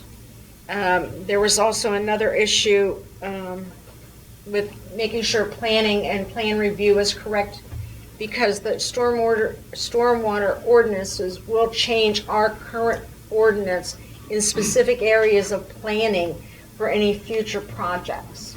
Correct. So, everybody, if you would like my copy, I'd be happy to share it. That's the one Mrs. Catania made? Yes. Okay. So. And if you read Lisa's, Ms. Catania's email, she breaks it down as to what the changes are, and I'm sure Joe can further explain some of them. So, does your office need time to review what needs to be changed to our ordinances, or is that done by the engineers department? I don't know how that, you just referred to. Ms. Catania had, I asked her if she had some sample fee schedules. Other municipalities, as everybody is aware, we all are under the changes for the county to have the stormwater management ordinances changed by September. My concern past the pet waste issue because of the woodlot. Past that is there's a specific fee and we need a sample permit to be able to give to people when they come in and say they have a new project. And when they have a new project, they must be in compliance with our ordinance which will be effective in September. So Ms. Catania said she would look to see if she could get us a sample of the permit application and a permit fee that we will have to adopt also. So that'll be part, and Joe, correct me if I'm wrong. No, that's correct. There weren't too many changes, but she did That's correct. outline what changes were made and that we would need to adopt the fee schedule. And a permit Or it's application, recommended so to. she was gonna check, Ms. Catania was gonna look into it for So us. again, I think we should set up a Zoom as soon as possible with all the relevant parties and we can work through these things. You know, it probably won't take too long and then we'll be able to present that to council in July. Okay. Okay. I'll work with Mr. Rhoda and you and schedule a Zoom. Okay. So, We have two of these. okay, so it'll be the three of us on that meeting, on that call? Either myself or Lisa will be on it. Okay. And you're sure you don't want to participate in this, Purcival? You seem to know more about this than I do. I'm fine, I'd be happy just to sit and listen. So you would like to participate? If you would like me to sit and listen, I'd be happy to. Okay. So then the next item on the agenda is, last month I indicated I was interested in reviewing all of the borough ordinances. So at the last meeting, I asked if anybody was interested. Social media posted and it was on the borough website. I had a nice set of responses. Minnie Domenico, Bill Howell, Kyle Palmer, Theo McCleary, and I feel like I'm missing one other person. All indicated they would be, I'm sorry, Dina Sweeney indicated that they would be interested in participating in that discussion. And, so I'd like to propose that we meet on the 4th Wednesday. It says the first Wednesday of the month, but that's when the Recreation Committee meets, so we don't want to do it on the same time. So instead, 1 week from tonight on the 4th Wednesday of the month. And I welcome anybody who'd like to give their input into how we should govern ourselves and the rules that we make for ourselves. What time? Let's call it 7 o'clock. Write that down. And then last month we bought the code books, but our borough codes still do not indicate that we're following the codes that the state is requiring in terms of universal construction code and plumbing code, mechanical code, et cetera. I worked with Mr. Amuso's office, and we just didn't quite get that done, but we're still working on getting that done for the next meeting. Do you want to comment on that? Yeah, thanks, Mr. Sidlow. I know there was a question about whether, the borough could simply say, we adopt these standards and they get updated. I mean, that sounds reasonable and easy, but unfortunately, the Commonwealth Court, in a case about 5 years ago, in Williamsport, said that you can't do that. That if there's an update, you have to adopt the update. Now, it doesn't have to be detailed. I'm not saying, it's a pretty simple ordinance update, but they made it clear in these series of cases that municipalities have the authority to adopt codes, but they have to actually see what they're adopting. So you can't say we're going to adopt X code, and then in 10 years they update it, and that somehow magically becomes part of your code. So we do have to pass these updates. But again, it's not complex. We just simply have to say we are now adopting 2018 version, 2015, whatever it is you want. Right, well, in Pennsylvania, just changed so that 2018 is being followed. So that's the reason that this has been That's what initiated this need to update our codes. And that's my ordinance report. Can I ask a question, please? Sure. With your committee, who is making the final decisions as to which ordinance will be amended? Will the code officers and the police department also have an input? Because some of these ordinances on the books also pertain to various grants. So the review committee has no authority to create the ordinances of the Borough of Parkside. It is a recommended committee to this body, which will have the ultimate say. I would encourage the members of this committee, of this council, to participate and give input where they have. If any members of the code enforcement staff or anybody would like to participate, they're welcome to. And we'll try to get the recommended changes out to the to the council and to anybody who's necessary as soon as possible. I kind of envision that what we'll do is, the committee will talk about some things, and then we'll bring it to council as to what we discussed, and get some input, and then potentially draft ordinances that way. I don't know. We're going to figure it out as we go. My only concern, as Vice President Bull, Mr. Powers, and I said, 3 years ago, we had general code come in for the legalities and terminologies of everything in our code books. We spent about $13,000. This is not a budgeted project for this year. And since the codes were reviewed 3 years ago, I'm unsure as to the necessity to do it again. And that's why I'm questioning this.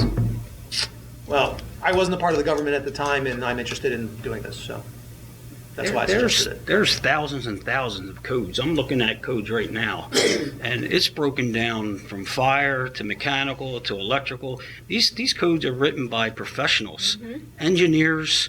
And I'm not putting anybody down as far as residents or anything, but I don't see how we can allow a committee of residents who don't have the expertise to critique our codes. I agree. I think we should have some professional staff involved in critiquing our codes that are put there for a reason. I mean, I have no idea about HVAC, and we had this discussion. Yeah. And as a resident, if I'm going to sit on there, I have no way to make a determination if that code's correct or right. And I don't feel, if I was on that committee, that I could make a proper recommendation to council. I think in that and Shirley just said, we spent $13,000 a little more than 3 years ago. I think what you're trying to do is for the good of our code program, but I think you're going to open up an area that we can't finish. We will never be able to complete that project. It is ongoing. I'm not trying to stop you from your project. I mean, a set of eyes is fine, but I don't think it will ever get finished. I don't think it should ever be finished. We should always be reviewing our ordinance. I'm just weary about. I would not, as a resident, want to put my name to making a recommendation that I can't make, and then someone say, "Well, I made that recommendation. It should be done." I'm just kind of baffled. That's all. And every time you publish, and you have to, as our solicitor knows, publish a header for an ordinance amendment, it costs to be published. Then you bring in general code to codify that. You're looking at least the minimum over $3,000 per amendment. And again, as Vice President Bull said, we've got to start watching the monies, and those things were not budgeted for. Is that an accurate dollar figure? I'm not sure. The last time we advertised in the Daily Times, and the chief will tell you, it was over $900 and some dollars. Chief? I apologize. I advertised in Costar. I know that the Chester Spirit is also a paper of record, and we can advertise for less expensive than the Daily Times and the Chester Spirit. And ultimately, the information needs to be published to residents via email or website so they can participate. They all have Excel. access to general code. Like that was, we paid for that. You paid for general code. Everybody in the borough. No, I'm saying if we're gonna make gets- if we're gonna make a change, ultimately, we It's need just, to it's just a major undertaking that you're trying to pull off, and I don't even think you, as a council person, would be happy with your own results. I mean, if you want to go for it, I'm saying go for it, but there's a lot to do. There's a lot better It's an- ways to spend your time. It's a major expense. We went through it. I support you, but it's. Yeah, I support it. I just don't know how you want to finish it. Major expense that's not I on think the- to me on it the makes budget. sense to look at certain, not the whole code, but certain things like this ordinance that we have here. I mean, things like that, and having them looked at, and then you have somebody who comes in and realizes that we have this ordinance the way it is, and they exploit that. So I think it's a good idea to look at certain Specific ones ones. that could be manipulated Because he wants to do and away with me hopefully doing fire inspections. improve Because he wants The to have a farm. solicitation one. To do That's that, what you gotta change that. Well, Then you have let to me, change the next one, then you have to change the next one. Let me report back in a month and see where we are with this undertaking. Rob, I recognize that it might be too big of a project. Yeah, well, Yeah. Even if it's just. I mean, again, I support it. I just don't know if your findings are gonna be good enough for yourself and the council. That's all. You guys are gonna put a lot of work into it, and then we're gonna come back and maybe not agree with it or say, where does it end? And then you're frustrated, your committee's frustrated, the residents are frustrated. You did a lot of work, and it doesn't get passed or approved. That's all I'm trying to say. In the end, you might be upset with your findings or the findings. That's all I'm saying. I realize that is a risk that I am taking by proposing this. If I wish I could help you, I could, but I'm buried. I hear you. So that's my report on that. Thank you for your input on the. I say meet like you're going to meet and start somewhere, and if you agree with me and you want to stop, at least you met. Yeah, I also think there's some general things we can look at, right? Like, I see all kinds of ordinances that say fine or jail time. Like, I don't believe the Borough of Parkside should have the authority to put anybody in jail for violating an ordinance. Yeah, I don't agree with that either, but. Right, so that's the kind of thing that I would like to see cleaned up. I don't know the legalities of can you pull out that one sentence from every For a fee, probably. code, from every code in there, but no, I think general things, I think the fines are inconsistent. There's no rhyme or reason to, and the fines were created at different times, so the value when it was made in 1980 made sense, but the fine proposed in 2002 makes sense for those days. I think trying to, make some consistency amongst fines and. But then again, you're saying you're leaving out jail time, so you're gonna make an amendment to this ordinance, and it'll cost us $3,000 to take the word jail out of the ordinance.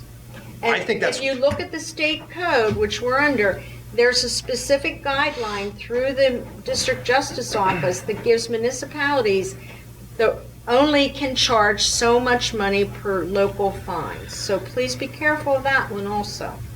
I don't intend to make the fines heavy, but that's up to the committee to make recommendations to the. I say meet, some good might come out of it, might bring able to something back, something as simple as that, and it may benefit somebody. You're not hurting anything. Yeah, if it doesn't work, then. Can we move on? Can I just add one small thing? Sure. I absolutely do not agree with incarceration, but Oh, I do. we had someone that had enough money to make everyone's life miserable. And I don't remember his name off the top of my head, but there has to be a stick if you're gonna have a That's right. So it's not one of those things.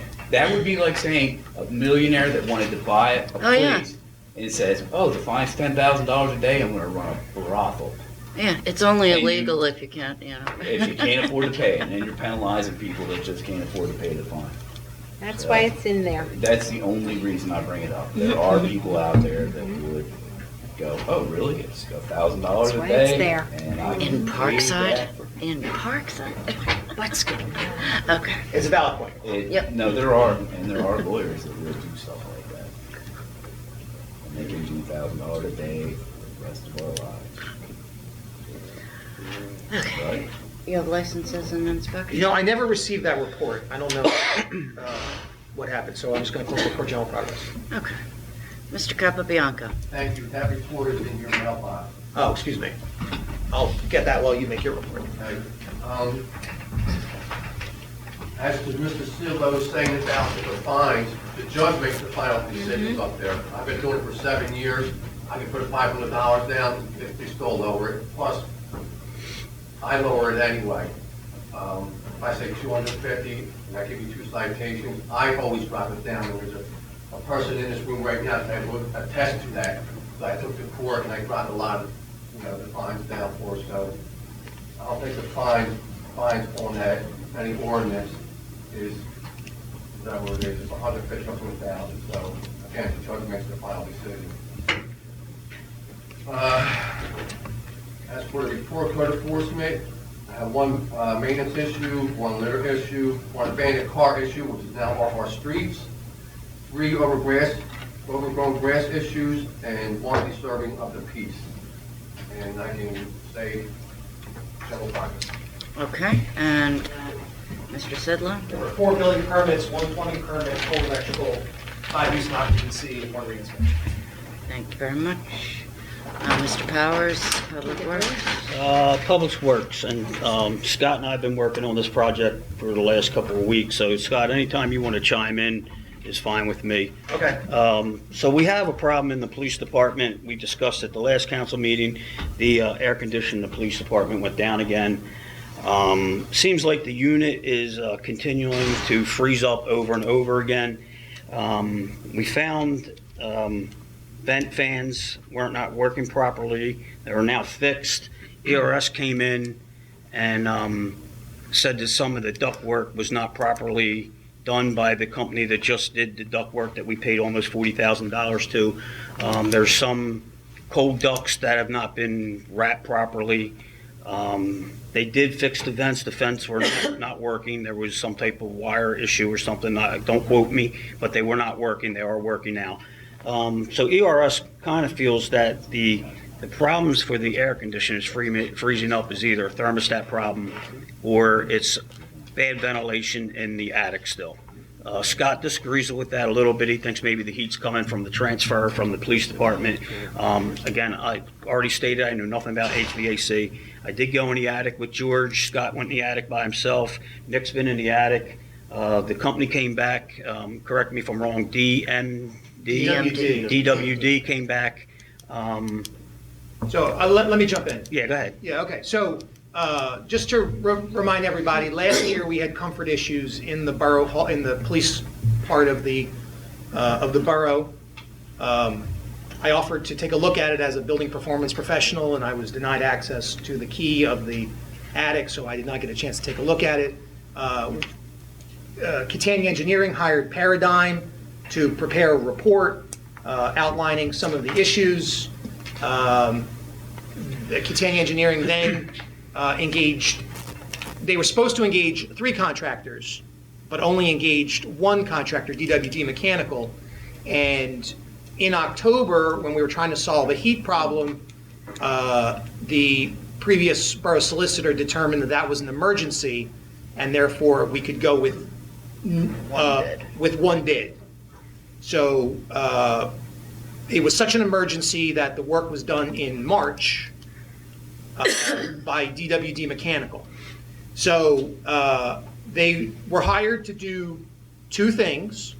The first is put 2 gable vents on either side of the building with a fan on this side of the building, which would draw air through the gable and out the gable and keep the attic cooler. Okay, so that was done, but ERS discovered when we had the first freezing that that was not operating, and the problem was that the louvered vent was making contact with the fan, and so they couldn't both operate. So DWD returned. Rob made that phone call. We did call Catania Engineering, and the relay never got to DWD. We had to call DWD directly. And then, also by the way, DWD did not ask for a permit or file for a permit for any of this work. Okay, so we had no inspections by our staff on the quality of this work. I'm not sure if Catania Engineering, who engaged this job, did an inspection or had planned to inspect, but we paid this bill and nobody looked at it, nobody verified that it was done properly, okay? So that was, the first issue was the fan not working. The other issue, which was the main issue, which was that, or the main part of the work, was that the ductwork would be changed from flex duct to hard metal. And everywhere on this proposal, it says about 3 times that it would be insulated to R8 value of insulation. The code is R6. Well, every section of ductwork up there is insulated to R4. Okay, so DWD Mechanical did not meet code or do the work that they proposed on their proposal. And build us for it. And build us for it. And again, that total job was, the bill is in my hand, $34,910. Okay, so I called DWD last Friday, and I said this insulation is not to code. The duct insulation is not to code. What's going on? And they said, well, we had a subcontractor. Our guys came in and did the ductwork first, and then we had a subcontractor come in and insulate ductwork, but they insulated the wrong section of the borough building. Okay, so I don't believe that at all, because there is insulation on the ductwork. It's just not the code level of insulation. And I'm sorry, I lost my train of thought. And so tomorrow morning, so I called again first thing this morning, because Rob and I had a conversation yesterday at 4 o'clock. And I spoke with DWD, or I left a message and they returned the call later in the day. Tomorrow morning at 8 a.m., they're going to come back and they're going to fix the ductwork. So I'm going to figure out, number one, where they said they did the insulation that they didn't do. And I'm going to pay very close attention to the quality of the installation of the ductwork when they return tomorrow. So that's where we are. That does not guarantee that we will not continue to have freezing up. We'll get that done. Then we'll bring ERS back in. He's going to pressurize the system, check everything out, make sure the thermostat's working properly. We have to fix these issues first before we can move on to the next set of issues. So Right. it very well could be a thermostat that's telling the unit not to shut off and just allow them to run until it freezes. But the ductwork that's up there now, all the cold ductworks, it's so warm up there that we're losing cold air through the ductwork because there's water running off the cold pipes, off the cold ductwork. It's condensation. And that, if they was insulated, we wouldn't have that problem. There wouldn't be a loss of cold air to the police department. It has to be fixed first, then we can move on. I'm sorry, I didn't mean to cut you off. Yeah, that's all right. And then another component of this paradigm report from 26 August last year talks about how the insulation is insufficient. And when you go up into this newer section of building, the insulation is much better than the police department. So anybody doesn't know the construction of the building, Mrs. Purcival knows this well. The police station used to be the whole borough building. And then we added a huge addition in the early 2000s. So the new section of attic was insulated much more superior, but the original section of attic was never insulated properly. So there is a great deal of heat loss, heat gain occurring from that attic through the ceiling and into the police station. Also, the fact that we have not upgraded the LED lights in the police station is also increasing the heat in that room.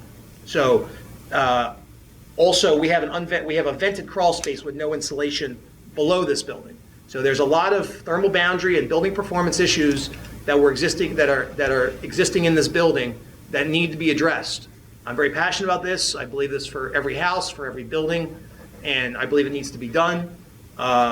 And until we have a proper level of insulation in that police attic, we're going to continue to have comfort problems and potentially have the system freeze up. But we'll keep tackling the problems as they come. We'll keep bringing this company back out here until it's fixed properly.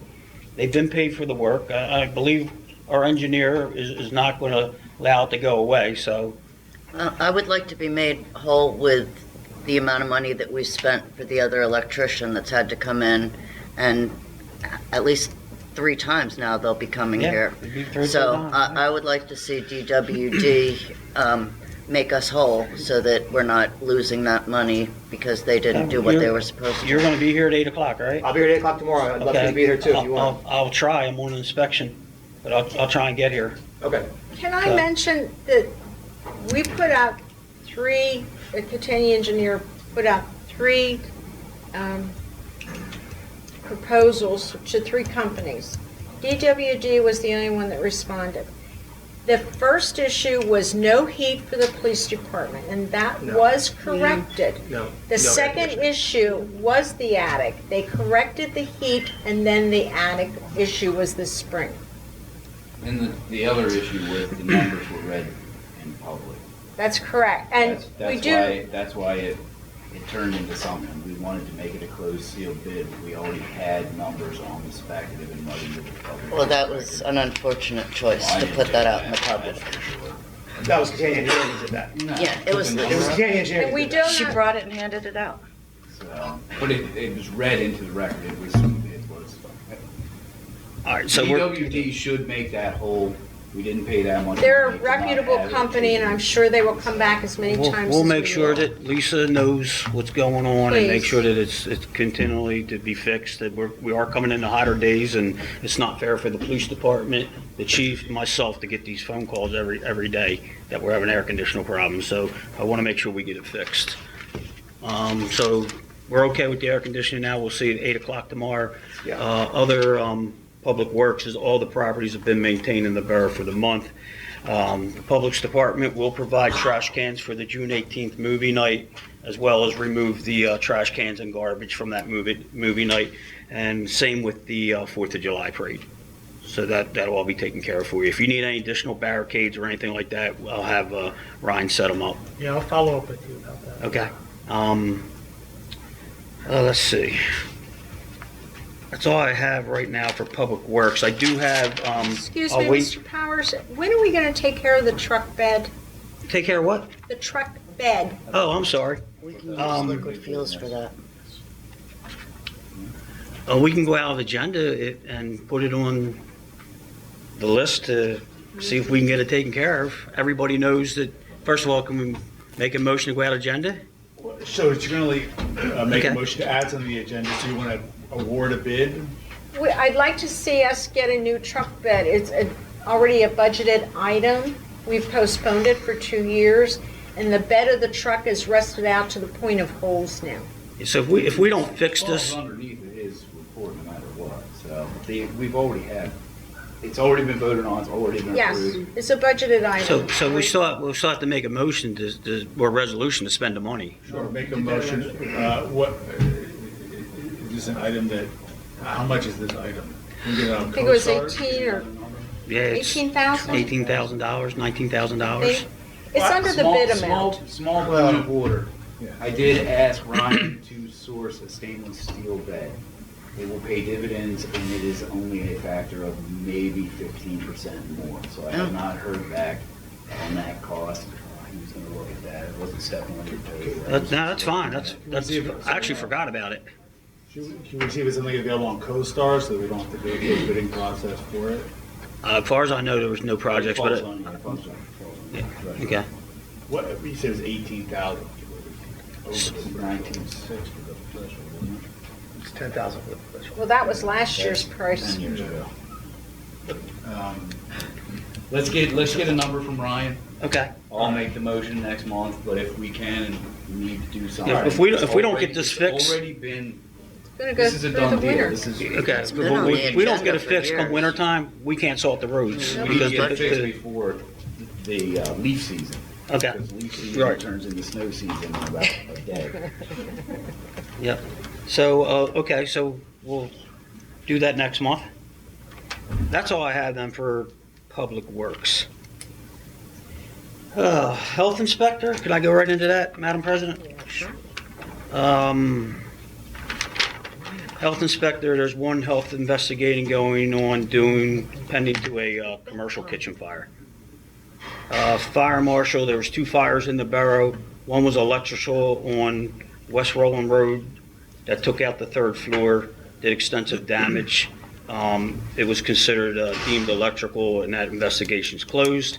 The grease fire at the commercial kitchen is still pending investigation. That's all I have. Okay, thank you very much. And Ms. Purcival. Ms. Purcival? Thank you.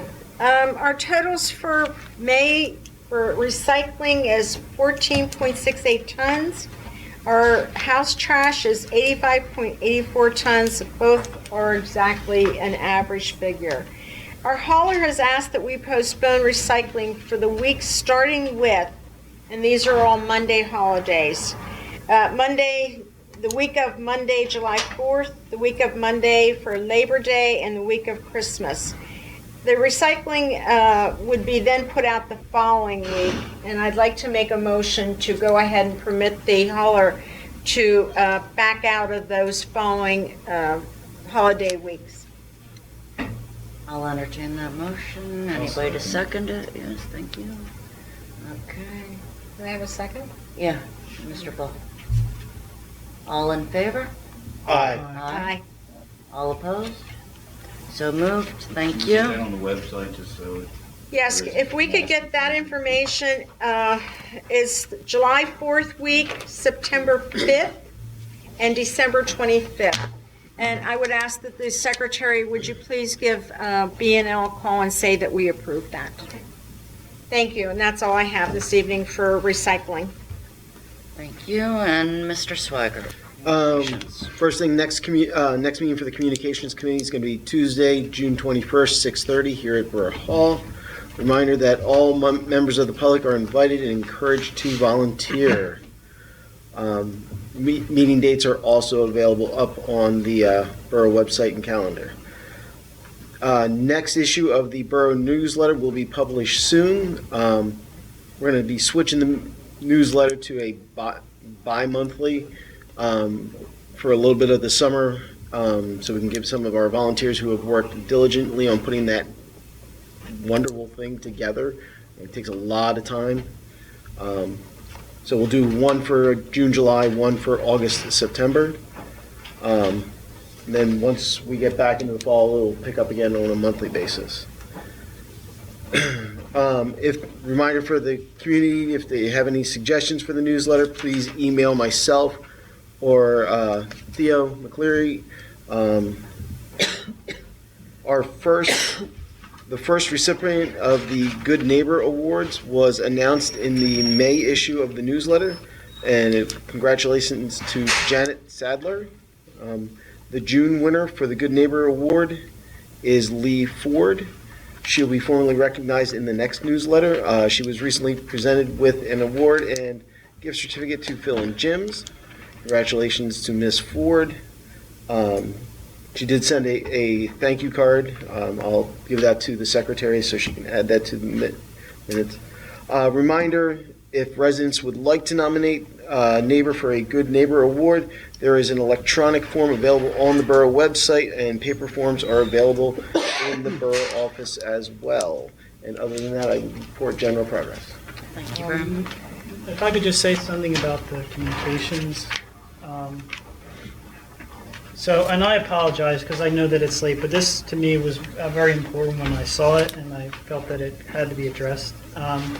A few weeks ago, I noticed on the official borough Facebook page something that was deeply troubling to me. There was a post from Councilwoman Shirley Purcival, and I just want to take a few minutes to give people an idea of what kind of a post that was shared on our official page. So just some of the quotes from it. I won't read all of it.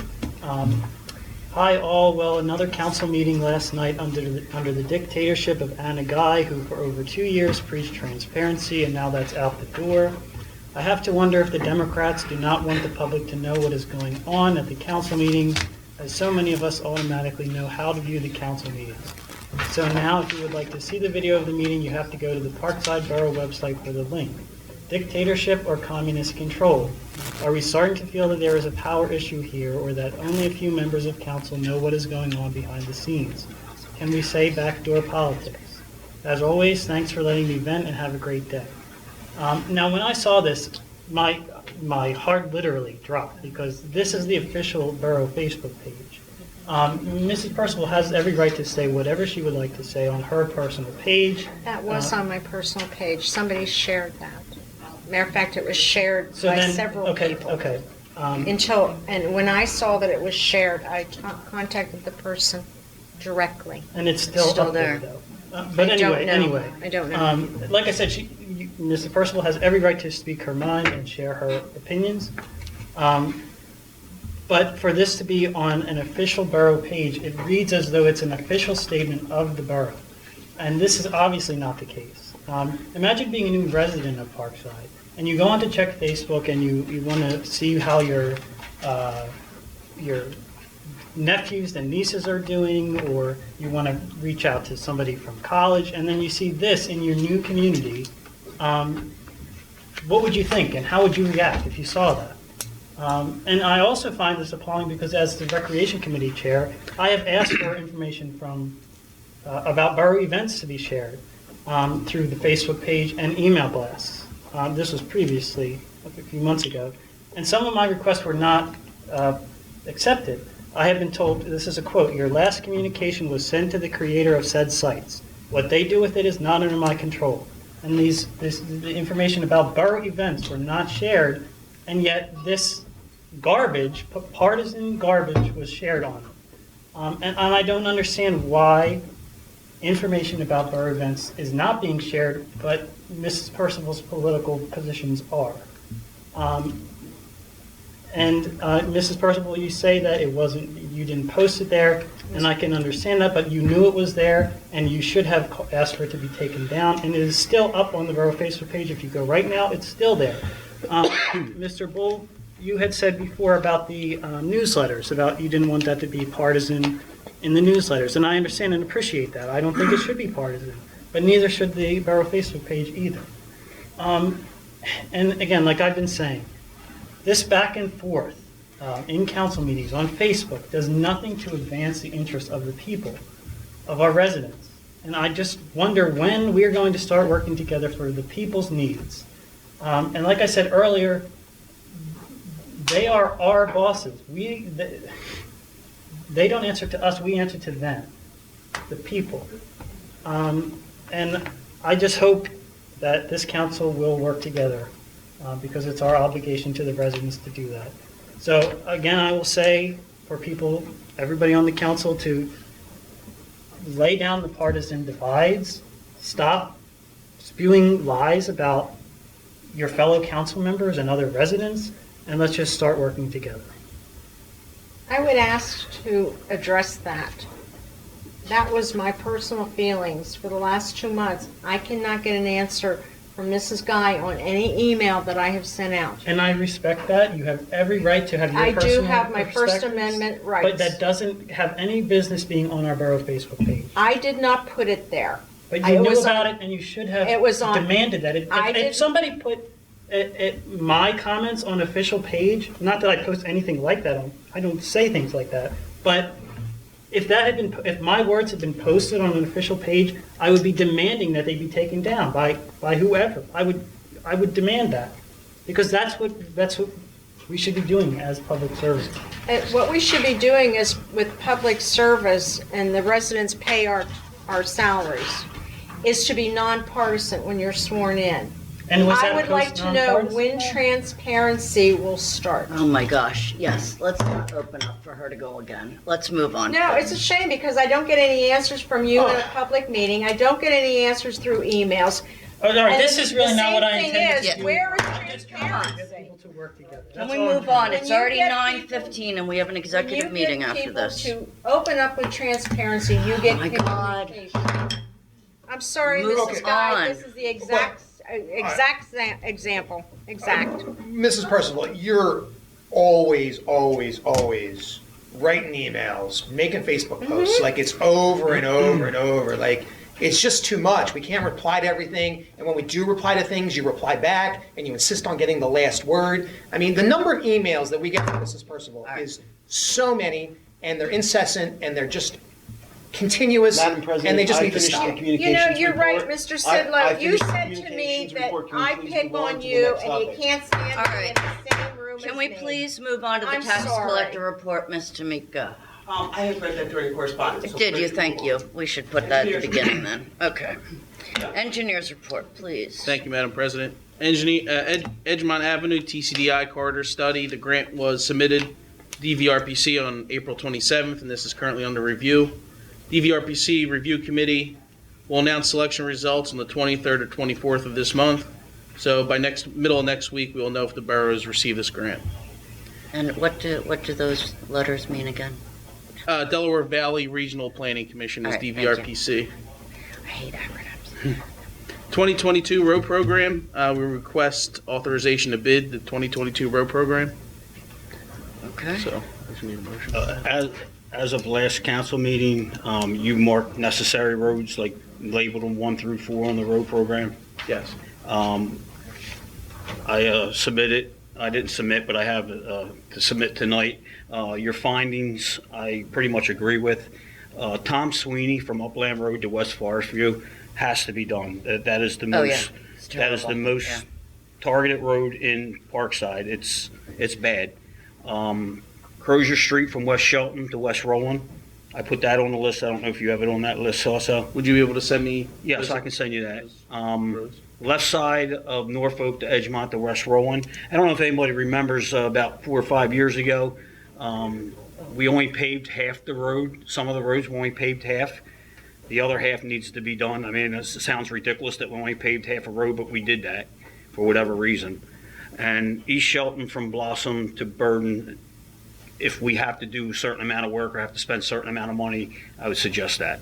So we don't have to spend it all. We can always carry over from one year to the next. Right. So I'll send you that, but That would be great. the Tom Sweeney from Upland Road to West Forest View Yeah, that's is in dire straits of being done. There were a bunch of emails going back and forth about installing the beacons, which could be under the road program, and I really haven't heard much feedback about paving, so I don't know which way council wants to Okay, get so the program itself. I hate to beat a dead horse here, but I was only copied on one email from this beacon program. So I don't know anything as Public Works about a beacon program. I was copied on just an email from you, Mr. Rodeo, and you were on it, Anna. And other than that, I haven't seen any of these resolutions until tonight for the traffic agreements or anything. So I'm completely in the dark with some of this stuff that's going on. I do know, and I know years ago, way before I was on council, or even Bob that came to the meetings, I know there was road studies done by PennDOT that cost the borough quite a bit of money. I know when I was on council 8 years ago, we did a traffic study to put a traffic light in there. Again, we paid the money, PennDOT turned it down, wasn't enough traffic. So I'm just curious that if this beacon is different than a traffic light, because I'm afraid that PennDOT's going to turn it down again. It's a crosswalk. It's a pedestrian crossing. Okay. But I'm only asking because I don't know. I thought I should have been up to speed a little bit more on. It's different than a traffic signal that would, red and green in that right angle. So it's just a warning. So it's not, it's a traffic, it would require a traffic signal approval and HOP, highway occupancy, but it is different than a traffic Do you signal. think PennDOT's going to approve this? I mean, it's definitely a good possibility because they are. Do we have to pay for a traffic study again and all that? I don't believe so. Okay. All right. Can So I can you ask describe what it is? how much is this going to cost in totally with occupancy permits or any type of PennDOT permit? Do we have a ballpark figure on the beacons? Per intersection, when we received some quotes from one of the manufacturers for the 2 beacons, which is what you need for one crosswalk or one intersection, is around $15,000. It depends if you get the radar detector, which you wouldn't have to manually press a button. The radar would detect if a pedestrian was about to cross. So I believe it was around $12,000, and the radar detection was an additional $3,500, I believe. So it's somewhere in the neighborhood of $15,000 to $16,000 plus installation. And for the model that is approved by PennDOT already, it's on a standard 2x2 metal pole like most of the municipal signs are. So it may be something that the the borough could install and save money on installation. And it flashes when there's a pedestrian. Yes. So instead of just being a sign that's always lit or always not lit, it will flash when someone is crossing so that maybe people will actually notice. I'm like Mr. Powers, we've just received this, and I'd like to do some research on it, so, with some questions. CC'd on it. They were all CC'd on it? I from the emails that I sent out, at least in the past This 2 week, weeks. Yeah. I saw the reply that there was one that was compliant and one that was non-compliant. I tried to go up in the thread. It's Carmana. That's the most prevalent one. Information is attached to the, I did print out the resolution. Yes. And I printed out The information. the beacon information that you sent me, the details about the beacons, the sizes, the dimensions. So that's all in the report if you want to read that. And they say it's a 5-year warranty, looking at the scope. There's only a 5-year warranty on these? I believe I saw 10, but I will check on that. Okay.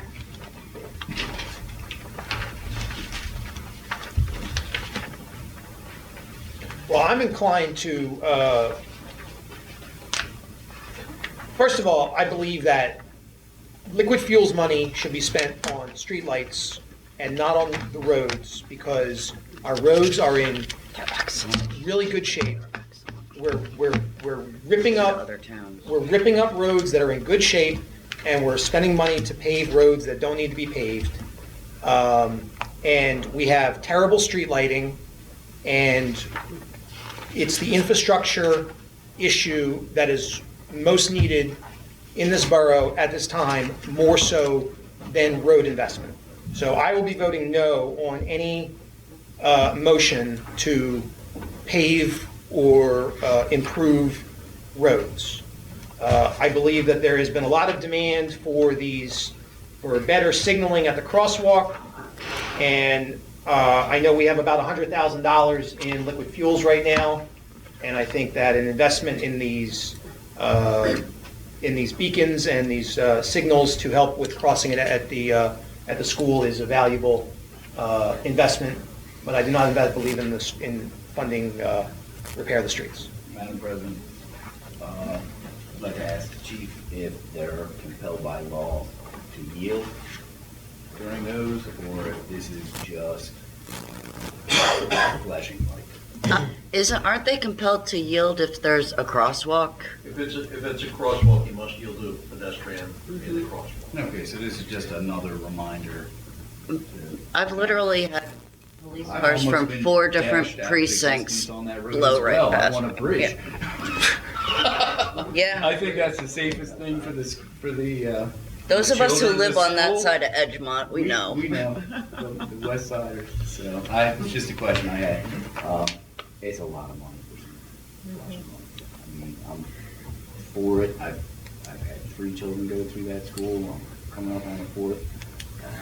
That's a lot of money.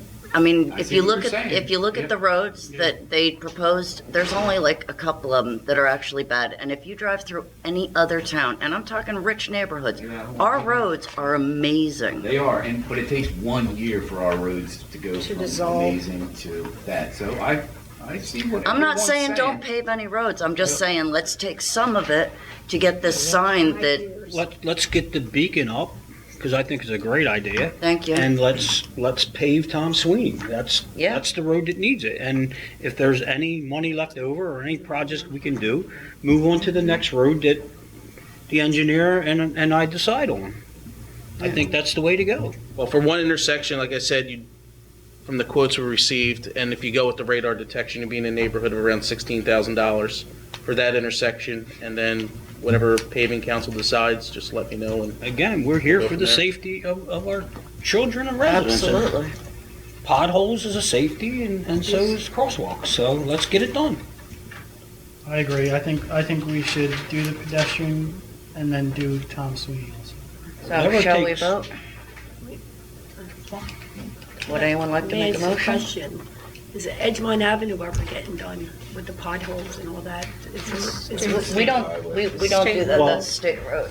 So the Well, state road. So we don't have to pay for the. Dealing with, just to bring it up. Well, that comes if up with later. When we look at trying to do Edgemont Avenue, would that project possibly interfere with in your assessment as the engineer, would it be better to hold off on these beacons until after all the road work would be done on Edgemont, or? No, that should have no bearing on it. These are standalone solar signs on each side of the sidewalk, so whatever maintenance is done in the roadway won't affect the signs or its capacity to do what it needs to do. All right, would someone like to make a motion? Well, I think we have two motions here. We have a First one was just to,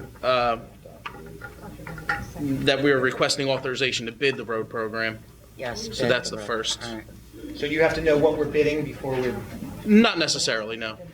No, just that if council decides within the next 2 weeks, we don't have to wait until next council meeting to then authorize the bid. So if we get the information we need in the next 2 weeks, we can just go out send it out the bid instead of waiting until the next month to put it out.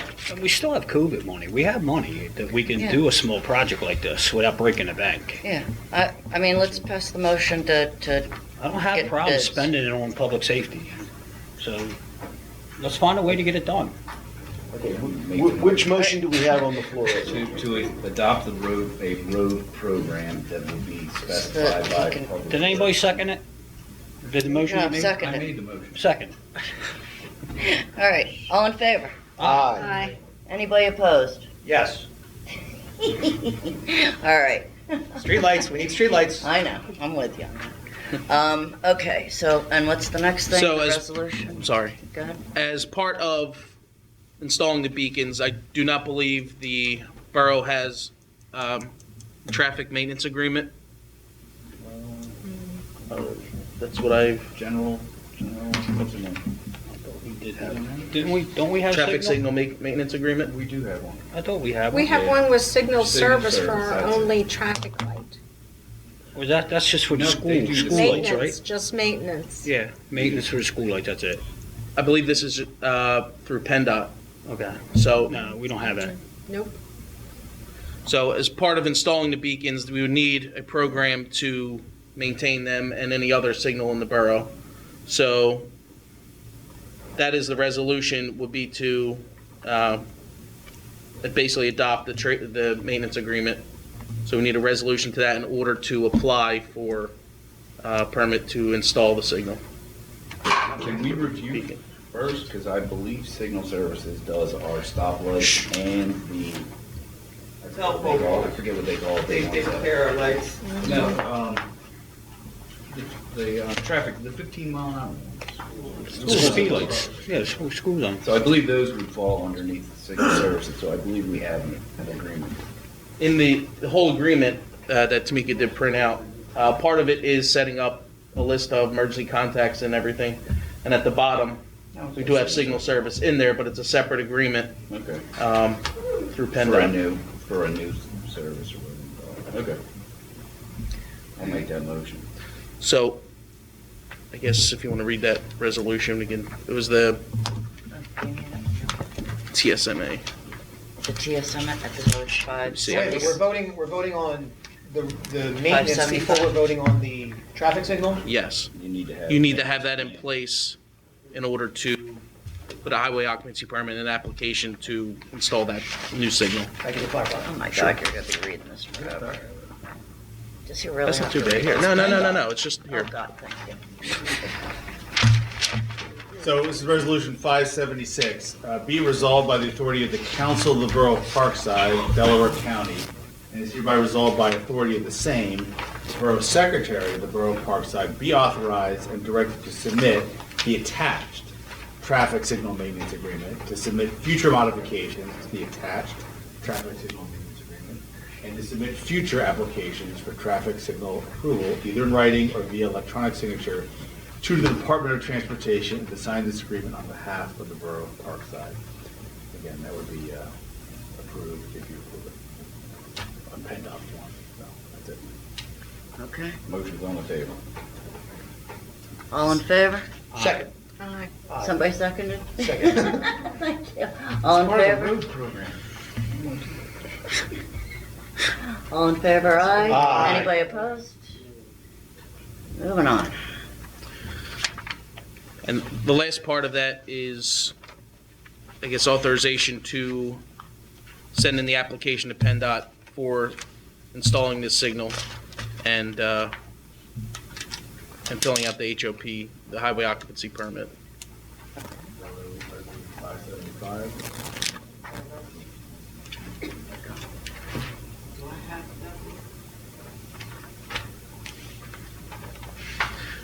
Do we need a resolution for the permit, just to authorize the permit to fill out the permit? No. There was 575 for the TSMA. I don't think I got that one. Okay. No, I don't believe that needed a resolution. If I'm Okay, mistaken, so it's just we'll a make a motion. All right. You made the motion? Who made the I motion? can't make the motion. I don't think Mr. Rhodes did. I second. Somebody make the motion. I'll make a motion to apply for the signal program. Thank you. Second. Thank you. All in favor? Aye. Anybody opposed? Okay, moving on. So now, okay. So did we agree, did we make a motion to bid the road program? Did we do that already? Yes. Okay, good.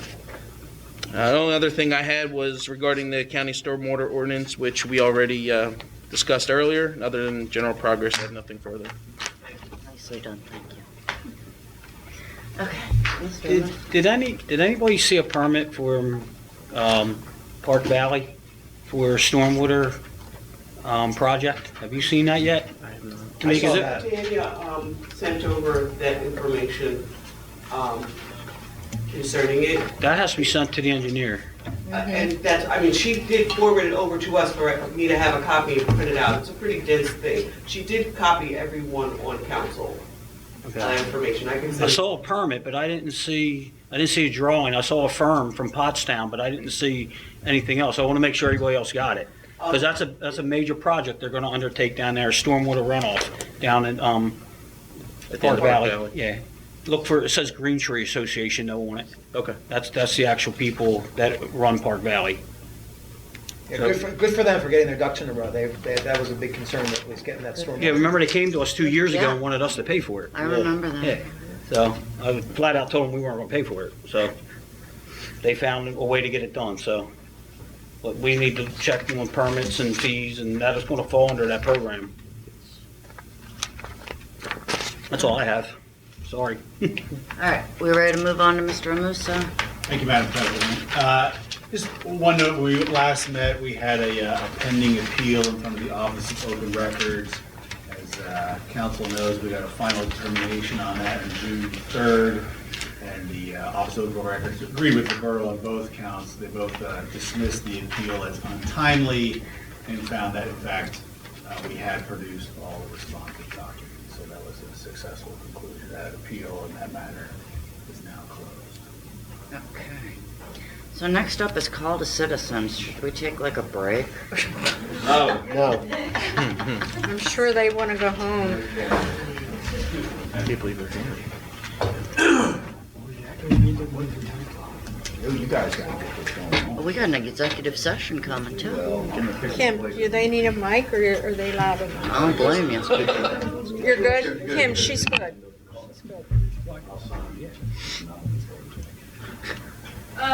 Sarah Haynes. As all residents know, by now we have an insurance adjuster, Michael Rittenbach. Hi. Who has been driving 50 minutes each way, going door to door, leaving mail, claiming we had a major hailstorm. Right. Many complaints were brought to Mayor Kim, and it was posted onto residents' Parkside community Facebook pages that this insurance adjuster is out scamming people. Is he scamming people? I don't know. But I think so. Yes. If multiple households are filing insurance claims for a minor hailstorm, I read it will increase rates for everyone in the region, including Brookhaven.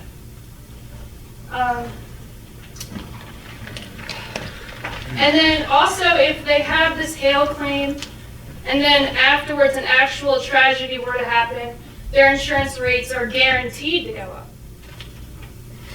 I believe this adjuster is taking advantage of our loving neighbors. Mayor Kim approached this man and asked him, "Where's your permit?" Well, he got one from, I think, his friend, our solicitor. I'm assuming that they're friends because why else would Peter Amuso provide one without informing all of council? Also, why does Peter and Michael only live 12 minutes away from each other? And they both drive 50 minutes down here for work.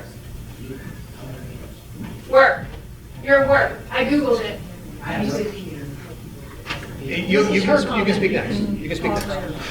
His paperwork says, look at my Google reviews, and I did, and I found 20 5-star reviews from fake accounts that only have one review, which is your thing.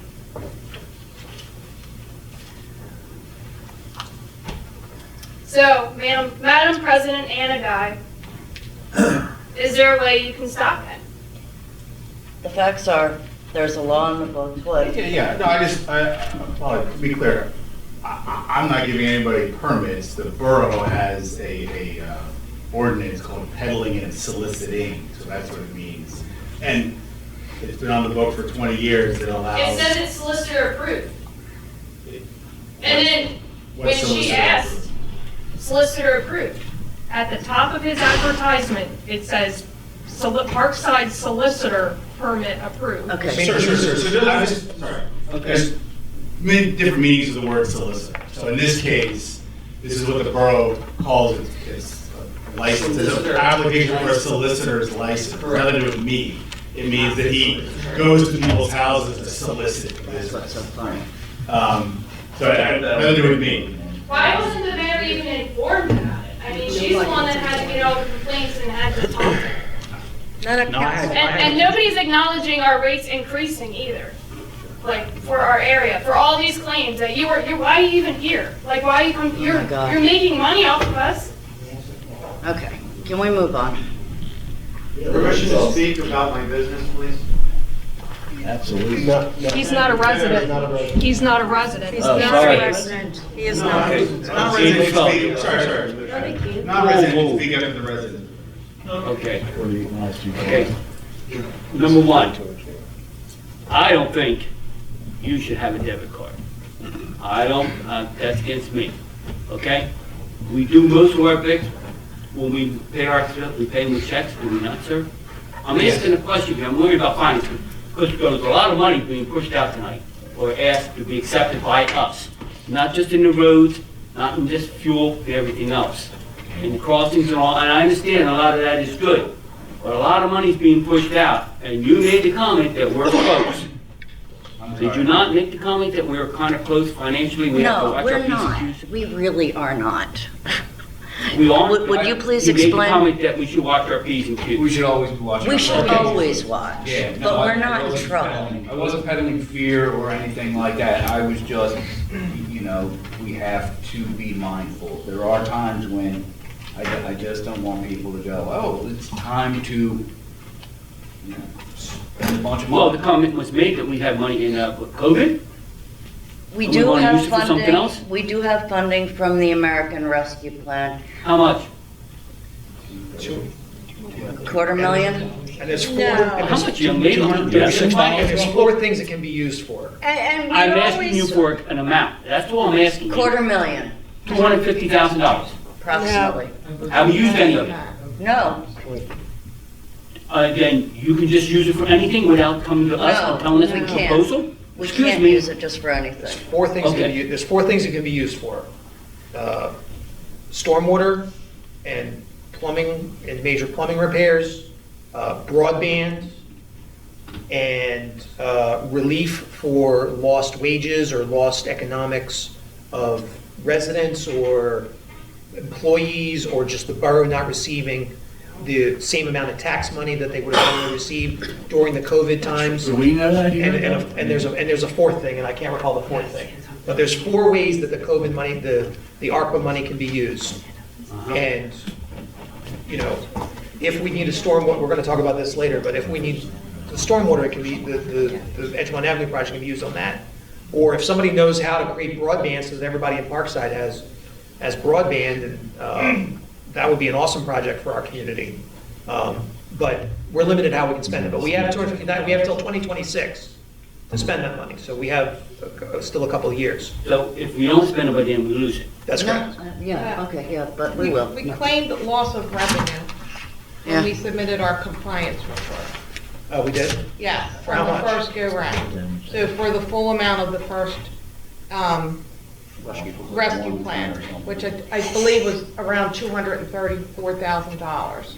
I'd have to look up the exact amount.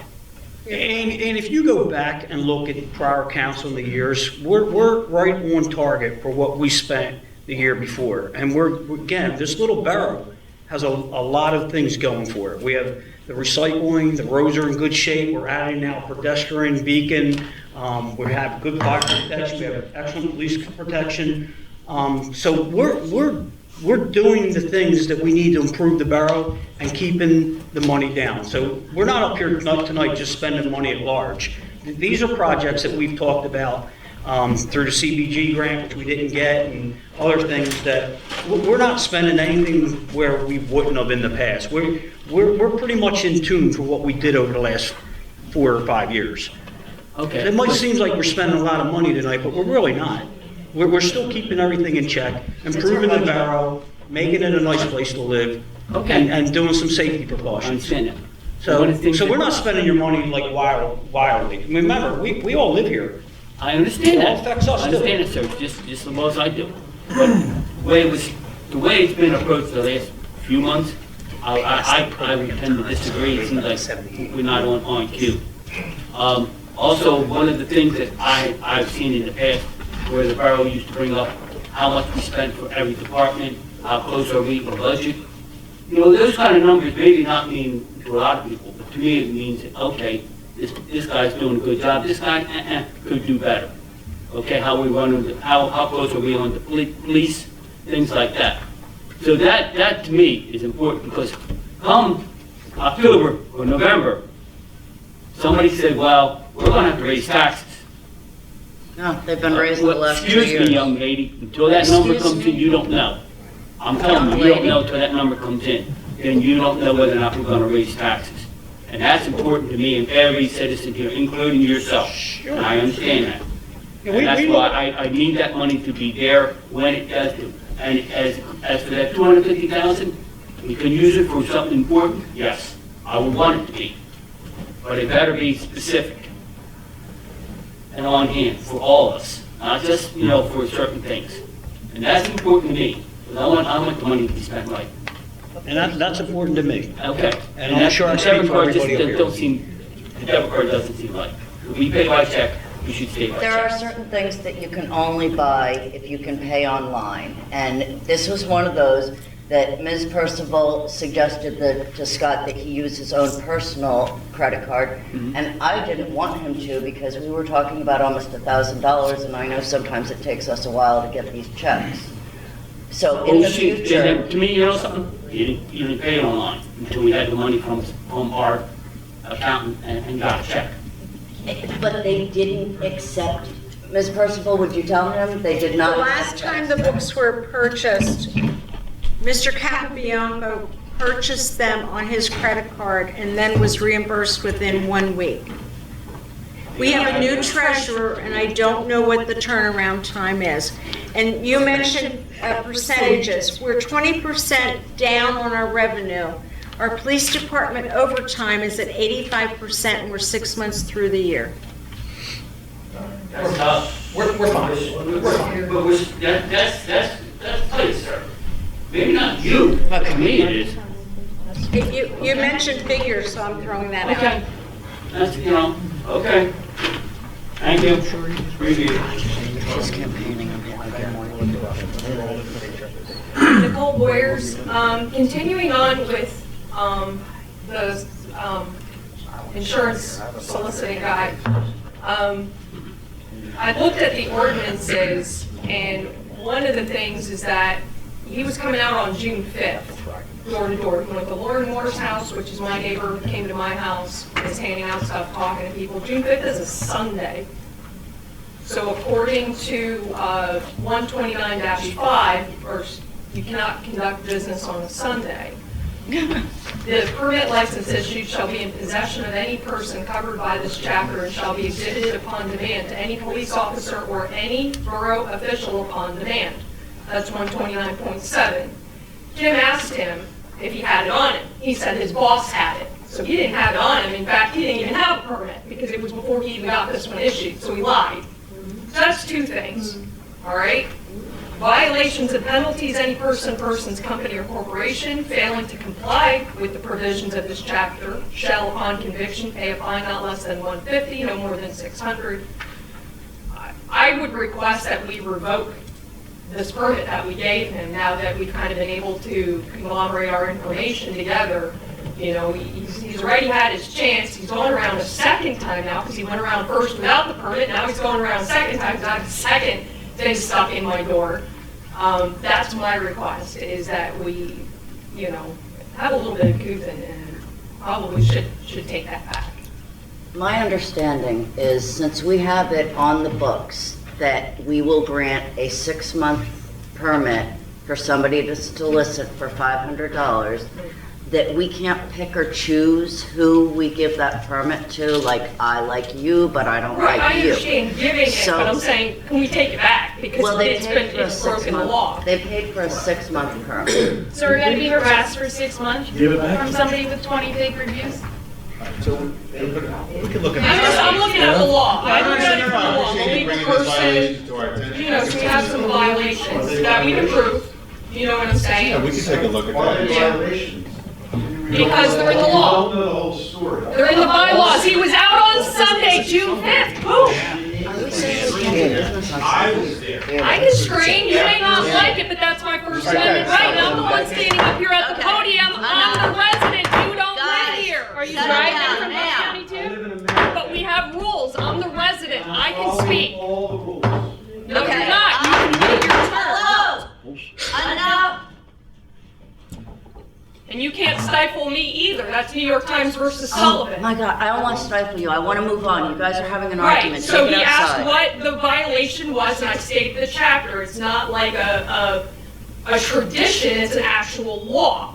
So he actually broke the law, and he was out on Sunday, and that can be looked into. We can prove it between myself, Lauren, Kim. We have enough, you know, we have ring cameras. I'm happy to work with, So my that can right pick it with up. the mayor on this, and So- if there are violations, we can take a look at what we can do. And I think we should update our permit, because, for example, Brookhaven charges $500 every month. And, I mean, you know, we can't say nobody's allowed to solicit. We have to have a way that they can, but we can make it more prohibitive, because it's not desirable. Sorry, guys. I don't bum your business. We did have a hailstorm. We did have a hailstorm. Your road is right there at the All right, anyone else?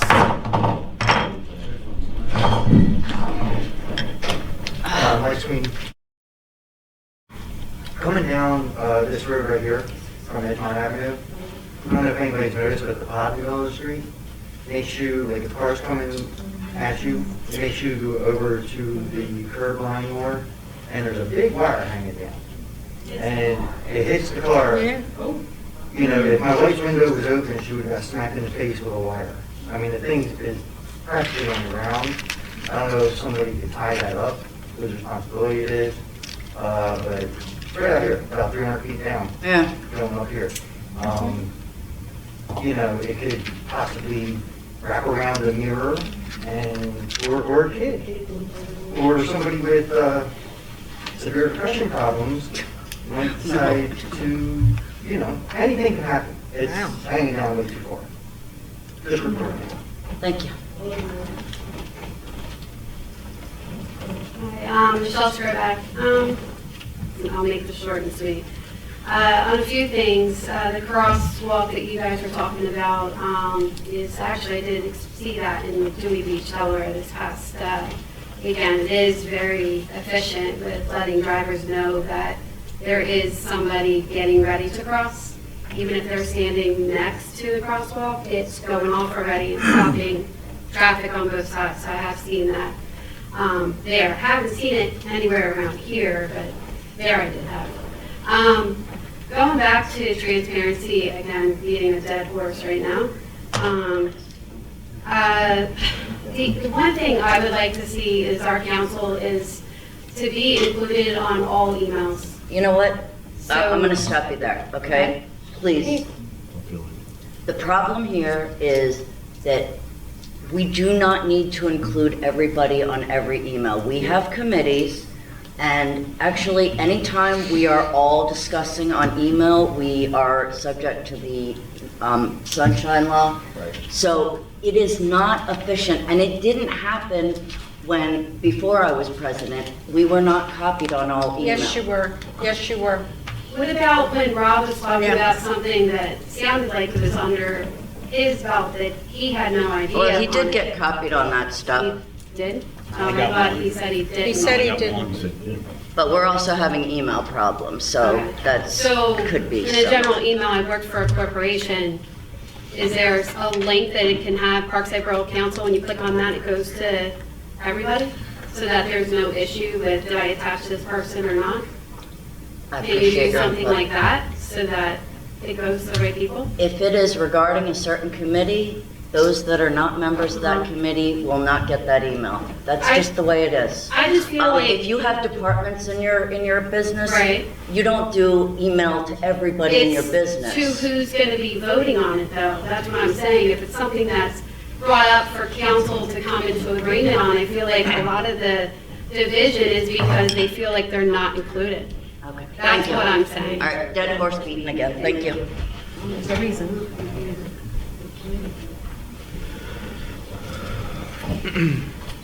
Hi, Leanne.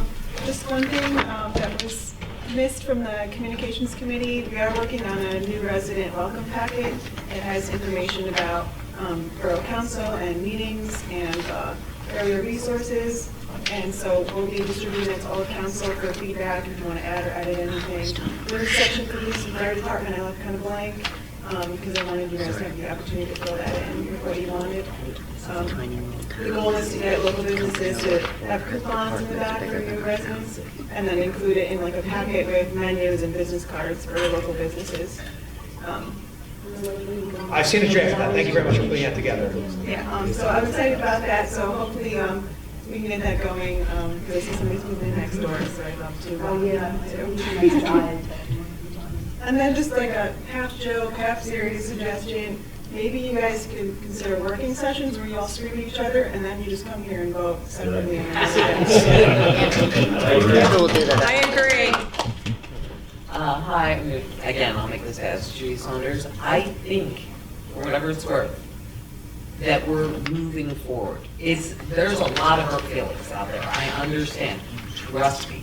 I am right up there at the top. If I can put it in my rear view, I think you guys should be able to do it too. I think if we're all coming together at the rec committee, if we're all able to talk to each other for other things, if we're moving with the communication committee and everything's open to the public, I think we need to try and work as a team. We haven't worked as a team in a very long time, and that has looked punitive and petty, and it looks punitive and petty on Facebook. Nobody else is fishing on Facebook anymore. Like, let's put that word in there. We can all go to Twitter and do it there. That's all I'm saying. Let's just move together and be as polite as we can, and remember that we are all neighbors here. Sorry. Anybody else? Oh, God. Say that, Rana. Y'all heard you. It's just tired. I'm just tired. I'm just saying. Y'all heard it. It wasn't particularly you, it was just. I'm just saying. You need to let it go. Last month and tonight's meeting, letters were read from residents. Last month's was dealing with death threats to an employee. We won't go to the other part, but we'll go there to the employee. And nothing was done. You didn't even acknowledge it. And I that was really- actually, I reached out to the employee immediately after Okay. I got that email the first time and suggested that he report it to the police. I did do that. I didn't write the email. My wife did. You didn't- Right, I right. didn't respond to her, no. I reached out to to the person who works for the borough, not his spouse. Tonight, there was a resident who sent a letter, and you just said to Timika both times, thank you, and move on. But don't you have a right to know those?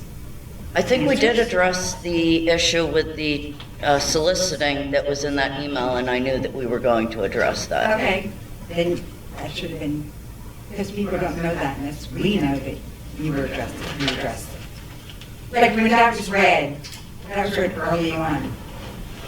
I didn't remember that you had said, or that it was about soliciting and all that.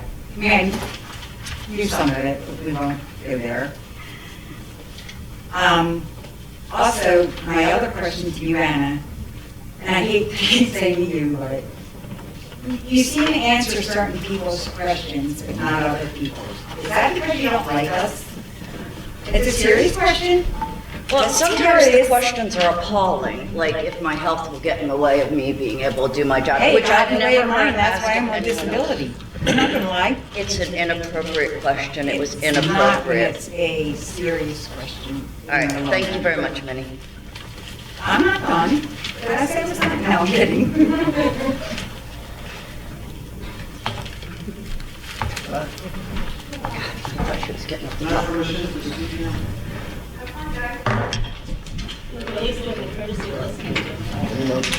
Go ahead. I'm not in charge. There is a Yeah, lot of go ahead. constituents here. Go ahead. Yeah, go ahead.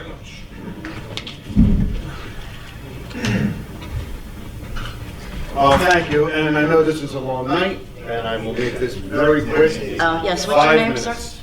My name is Richard Ryan, I am Total Public Adjusting. From 1991 until 2006, I had a standard roofing and siding business. In 2006, Hailstorm came through Benfield, I started to work with the insurance companies. From 2006 to 2012, I was doing 3,000 roofs a year. Common thing everybody says to me, we don't have any damage. Why? Because the shingles aren't blown off, and the house looks like it's intact. The truth of the matter is, in 2012, I dissolved that company because there was just too much going on. 3 states, 50 trucks, 50 personnel in the office, 300 boots on the ground. It was just too much. So I got licensed to become really Pennsylvania Insurance Department. I specifically do hail. When we came into this area, because of the severe hail event on May 20th, we came in to inspect to see if there was damage in the area. I can't work the areas if there's no damage, right? So we go all over. I go to Georgia, I go to Maryland, I go to Jersey. So we come in on a Sunday, we don't hard sell anybody. We give them an information sheet. They then will say, hey, why don't you take a look at my house? If it goes a step further, we're going to step further. We don't knock on the doors and go ahead and beat people in to tell them to sign with us. We're very calm. Here's a piece from our company. Whether you use us or not, at least be informed. From Upland to Rutledge, every house has some degree of storm damage. Whether it's worth a claim, we don't know until we inspect it. But everybody says the same thing, I have no damage. So they look. Some people see that they do have it on their sidings, but they don't see the roofs. They don't get up there. They don't see when the hail impacts it, the shingles burst off of that little area. And next year, when we're all leaking, it's too late. You have 1 year to put in a claim. So, go 2 blocks this way, you don't need a permit. Go 2 blocks this way, you don't need a permit. 2 blocks this way, $500 a month, which is, I've never heard of such a thing. We're only door knocking because we were shut down 7 months because of COVID. No one wanted us at their house. Our business went from 100% all the way down to 0. We stopped for 7 months. Then we started building back up, informing people by mail, but the post office doesn't get our pieces out. We have third-class mail. I can't do first-class mail at 10,000 people. It's not cost-effective. Our third-class mail sits in distribution, so I spend all this money, no one calls. We have to do the next best thing. A business owner. Mikey has to get the gap. He doesn't stop. But we're courteous, okay? So We started door knocking 3 months ago, never had a problem. Come to this council, second day, we're having vilified on social media on the parking thing, calling us predators. Do you know how insulting the word predator is? We're called predators. We're saying we're jacking people's rates, which is not the case because this was enacted. God, it's the least rated claim against you. Okay, you didn't smoke in bed, you didn't create the hazard. So that's out the door. If we leave here, okay, you're gonna have a lot of people counting on the insurance company to pay them correctly. When Jake comes out with his doctors and his red shirt and goes, "Want to get on that roof?" I'm on the roof. I'm scaling the gutters. I'm checking the siding. I'm checking the sheds. I'm checking personal property around the house that could have got affected. And I'm putting that all in the claim. And I'm earning my percentage. Because if you go out it alone, it's like trusting the IRS to do your taxes. Good luck. And we tell people, go at it on your own. We'll get involved afterwards. It's a lot higher our percentage because we have to now prove them wrong. And that's hard to do because they want a full report and then you have to prove egg on their face. They don't like that. So we get it off on the right foot. We charge a fee for our service. But we're only charging people if we're successful. If they don't use us, they don't owe us one dime. So if I go ahead and inspect a house and sign somebody up, and the insurance company, who's the ultimate approver, says, no good, they owe us not one dime. Where is the risk? Absolutely none. If we're not successful, we don't get paid. If we're successful, then we do get paid. So I have complete pride and just a work ethic to make sure I show up early and I get everything put into that claim that I can. And guess what? The insurance companies respect me. What you need to watch out for, and I'll give you information on, is the contractors that are going to come in. And they're going to take no prisoners. They're not going to listen to nobody. They're not going to be transparent. But I wish it would have been done the right way. If there was a concern or a question, maybe call us in. Maybe ask us what we're all about instead of posting us on Facebook and then having all these comments that are, the information on there is so ill-informed that I wanted to go ahead and tell the people our version of it, but guess what happened when I put together a big comment? Sarah Haynes blocked me from the page with a laughing emoji. Typical, right? No transparency. So that's where we're at. If I do 100 clients here and get them an average of $5,000 to $10,000, is that not $750,000 I had to give to the people here that otherwise wouldn't even know that they were entitled to it? Can I stop you for a minute? It's great that you're giving us all this information, but I had 15 phone calls, probably, and that's an underestimate, of people complaining about you. Me too. And it went from anywhere from talking to a minor, because I have 15 clients to that people love asking you to leave. So the consensus I got from our neighbors as a council member, they don't want you here. Okay, We well, can't let's- change that opinion. We can respect somebody who says, Okay. do not knock here. We have an app. Every door, That's fine, but we can check that off the our list. residents are speaking, and they're speaking in phone calls. They spoke to the mayor. They were here tonight. 2 people talked tonight. They don't want you here. I don't. If I was you, I don't want to do business in a town that don't want me. Well, I just said that there's about a dozen or more people who do want us, who are getting money, that are happy. I'm sorry. So, I don't want to hear it anymore. That's fine. I mean, you don't like door knocking, it's Sorry. a normal course of a way to get business. So is Unfortunately, we can't just ban it. It's I know free we can't ban speech, it, but. Hey, we'll deal with the people that don't like us, and we'll deal with the people that do like us. You got a 6 You know, month. And you should just be yeah, you know informed. what? We have not had soliciting in Parkside before. I have no idea if that's because nobody's ever tried or if they've never been Well, allowed. times are tough, you gotta do what you gotta do to survive. All right, thank you very much. I appreciate it. 7, I 8 wish months you with luck. no work, you're gonna do what you gotta do. If you're harassing our neighbors, then they're really instructed to call the police. That's an accusation. All you did was put a card in it. That is not happening. Knocking on the door and handing out. Just tell them the phone call I got. I'm sorry, I'm not interested, I'm not This interested. is I'm sorry. one of the houses that we inspected today. I'm not interested. It's Pelton Mystery. This woman is an elderly person. She had no idea. Yeah, I know. My cousin told me right after the storm, he told me, check your roof. I know. It's not bad advice. All I right, do think we have a public. we have old business, Edgemont Avenue sinkhole issues and repairs. Who added that? Ms. Purcival, guys, come on. Come on, guys. As everybody knows, we have two sinkholes that we've talked about for a year. They're on Edgemont Avenue. They're stormwater related. I don't have to reiterate the whole conversations we've been through. I sent a photocopy or a screenshot of the sinkhole on, and I copied your office, Joe. Yes. On East Albon and Edgemont. It is getting deeper and deeper. The modified that they put in the Forest View one is holding, but with the heat, you can see the edges are starting to bellow. So my concern is we get our next COVID money at the end of this month. I would like to proceed with taking care of these two sinkholes that are stormwater related. As we all know, we all saw the videos Ms. Catania did. None of the utility companies are involved. It's strictly our responsibility. And I'd like to know when we're going to get this project started before everything bellows out. I thought when you talked about it a year ago that it was, prohibitive because we would have to reroute the traffic and pay for all of that stuff. So, but now we want to do it? I think we have to do something, and no matter what we do, we're going to have to pay for a PennDOT permit, we're going to have to pay for flaggers, we're going to have to shut down one lane at a time, and that's all been projected by Ms. Catania in the cost figure of $200,000 to $300,000. Right, well, so I am not convinced because I have not seen any engineering information on this project. So, and you said that last year, and Can we get ordered?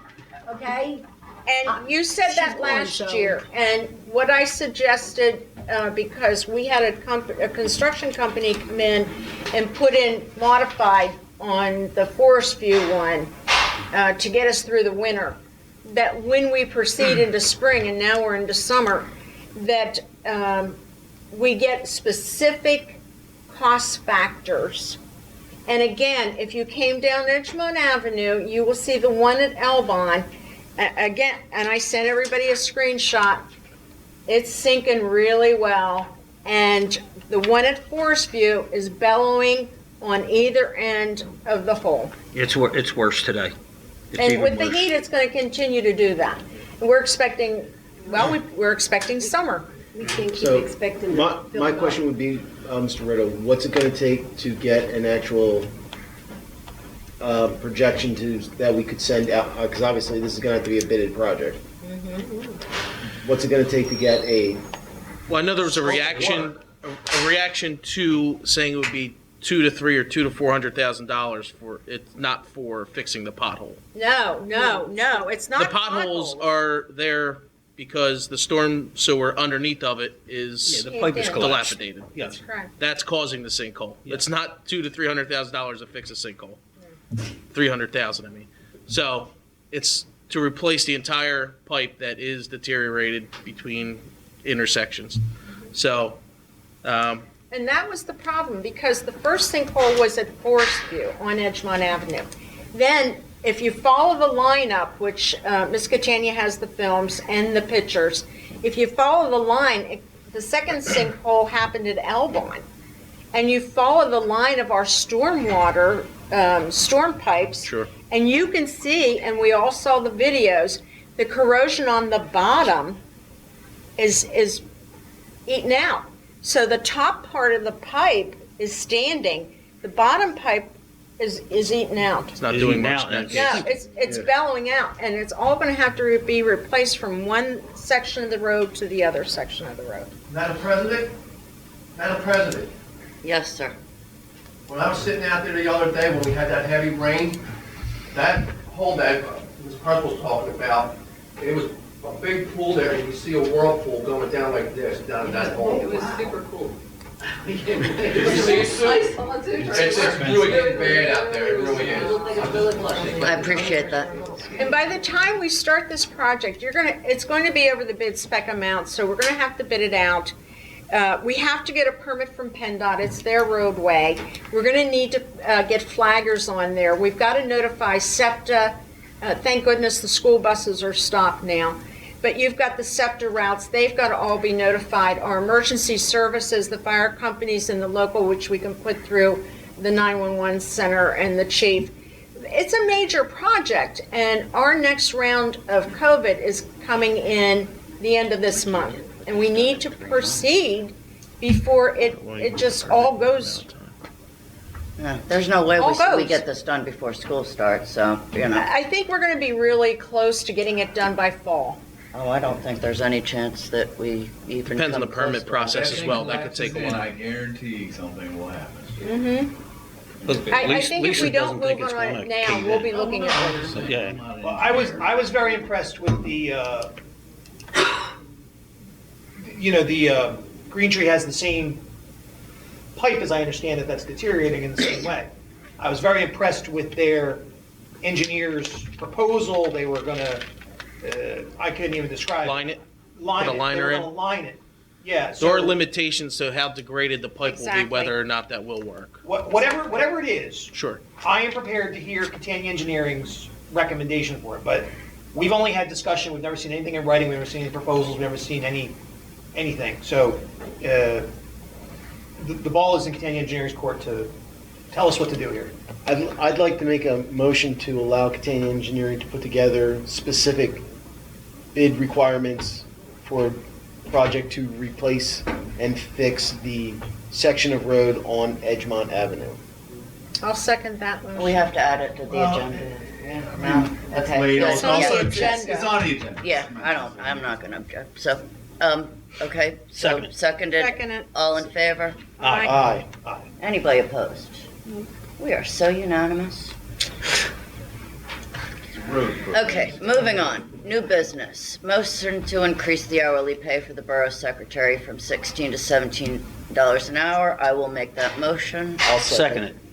Excuse me, I'd also like to add 2 holidays to that motion, which did not get on the agenda. Okay. I'd like to increase her secretary's pay from $16 to $17 an hour, and to follow suit with the county holidays, to add the general election day and the day after Thanksgiving, which I believe everybody needs. Black Friday should be spent at home, yes. Okay, so with those changes, I'll second the motion. Second.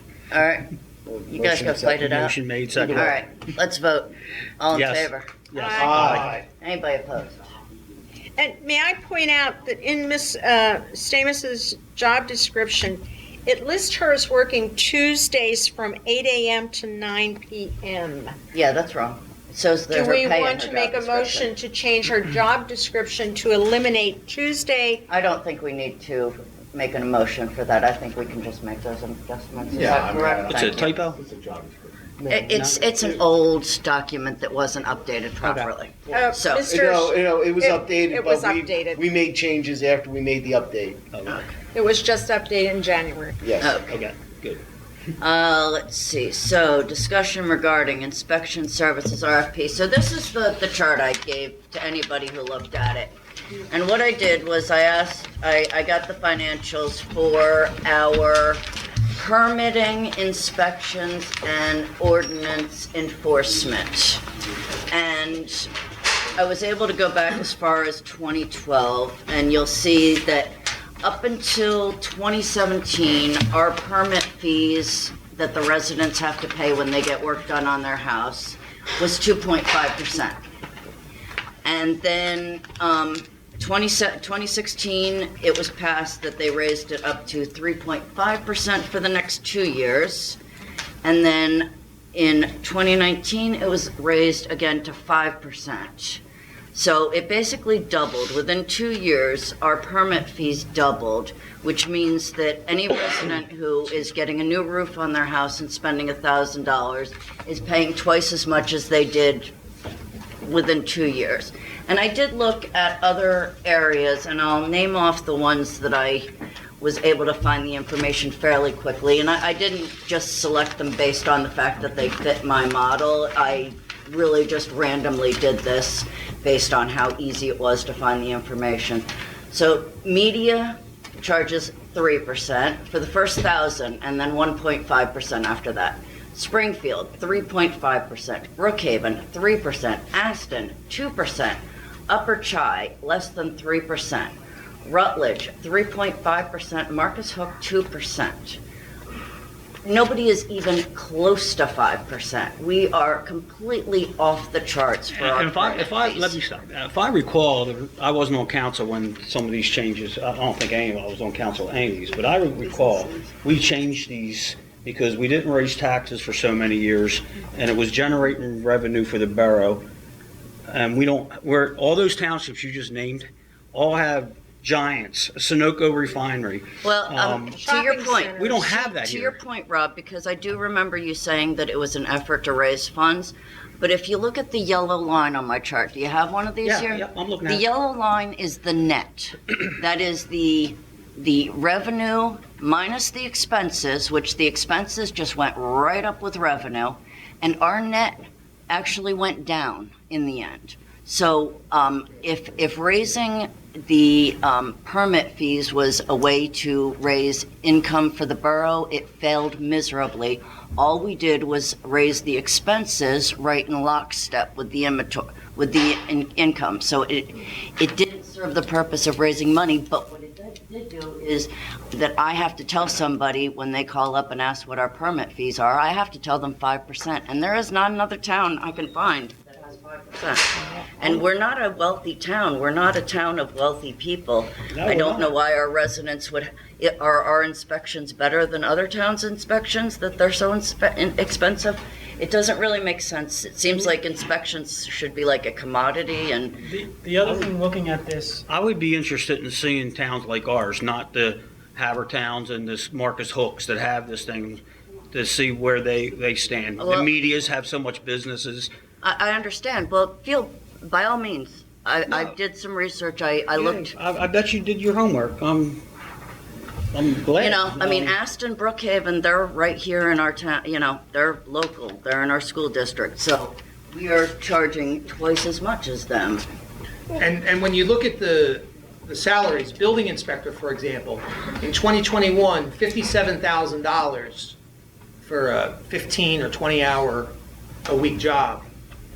In 20, it was $37,000. I don't have those numbers in front of me. In 2019, it was $58,000. but if you just look at the chart, I mean, the main income are the permit fees and the main expenses are the inspectors. So if you look in 2012, it was about half of the expenses were half of the income, which would make sense because half of the money goes to the inspectors and half goes to the borough. Exactly. But then if you look in where we are now, it's like, I don't know, 90%. The expenses are 90% of the income. We're paying too much for our inspections. We pay, But I don't know- our inspectors get 50% of the inspection fee. In other towns, they get a set hourly rate. But my question is, if they're getting 50%, and if you look at those numbers, they're well above 50%. So, Well, that's the thing is, we also have in our ordinance enforcement officers included. yeah, but I as mean, just well. even looking at the building inspector, like the building permits for last year, so the building inspector's salary was like 60 or 70% of the building permits, which Right. it should be 50%. Right. It's half. I'm not sure That's how what I that couldn't works. But you're not counting in, you're counting just building permits. You're not counting in any type of inspections or re-inspections. If there's I'm just going to use a sidewalk. If there's a sidewalk going in for a permit, they have to go back and re-inspect that, make sure that the footers are in, they're going so But it deep. still should be 50% of The whatever. permit was to pay for those inspections. Well, So basically, where we're going with this, let's not, because that clock stopped, by the way, guys. It is actually 10:17, and that clock said we're done. So what we're doing is, we would like to put out a request for proposals. There are companies out there, Catania, for example, has a portion of their company that does the And ordinance. do you know his fees? Because we went down this road We went about there. 4 years ago. We went there. And they were doubled. Yeah, you know what? We'll check, okay? Yeah. But I'd like to know who besides you and Mr. Sidlow knew that you were putting out this request for a proposal? This is not being voted on. I just got this tonight, and I have numerous questions that I would like to ask both of you. Can we table it? Can we table it This again? is not being voted on tonight. This is being I brought up hope for not. discussion. Can we discuss it in the executive board Yeah, tonight? can we, no, we can't No. discuss it in the executive, but we can discuss it at the next Can we meeting. table it then? But, I would like to vote on it at the next meeting. You just said we're not voting on it. It was not brought up to be voted on tonight. It was brought up to be discussed. Okay. Yeah, that's why it's under new business. Okay. If you look at this, and I did not have a chance to go line by line, but I would like to remind everybody that the plan reviewer is done by our engineer. Our stormwater is done by our engineer. Our ADA plans are approved by our engineer and the state, the Commonwealth of Pennsylvania. So at what point, reading this indicates you are doing away with all of our inspectors. Mr. Capobianco, whatever inspections Mr. Powers does, the BCO, who is our zoning officer, which indicates you will do away with our zoning officer, and it would eliminate the plumbing and HVAC inspector and also the electrical. It eliminates every single position. Well, that's including- because we're overpaying horribly. And it does not. I'm far from being overpaid. I'm far from Hang being on, overpaid. it does not eliminate it. It creates a competitive process for our current I got 5 staff investigations going on right now. and other potential staff or potential firms that do this can Fire marshal and Capobianco apply, can make $25,000 a proposals year. of how much they I would make charge for providing those services. Well, let me We're- ask you We're opening it something. out. We're opening it up to. And I to understand discussion. what a proposal is. But let me ask you something. At what point are our residents and our local contractors who come in here on a regular basis comfortable with the inspectors that we have? And now you're taking They that. actually don't like our inspectors. Now you're taking that. Yeah, they don't and- like our inspectors.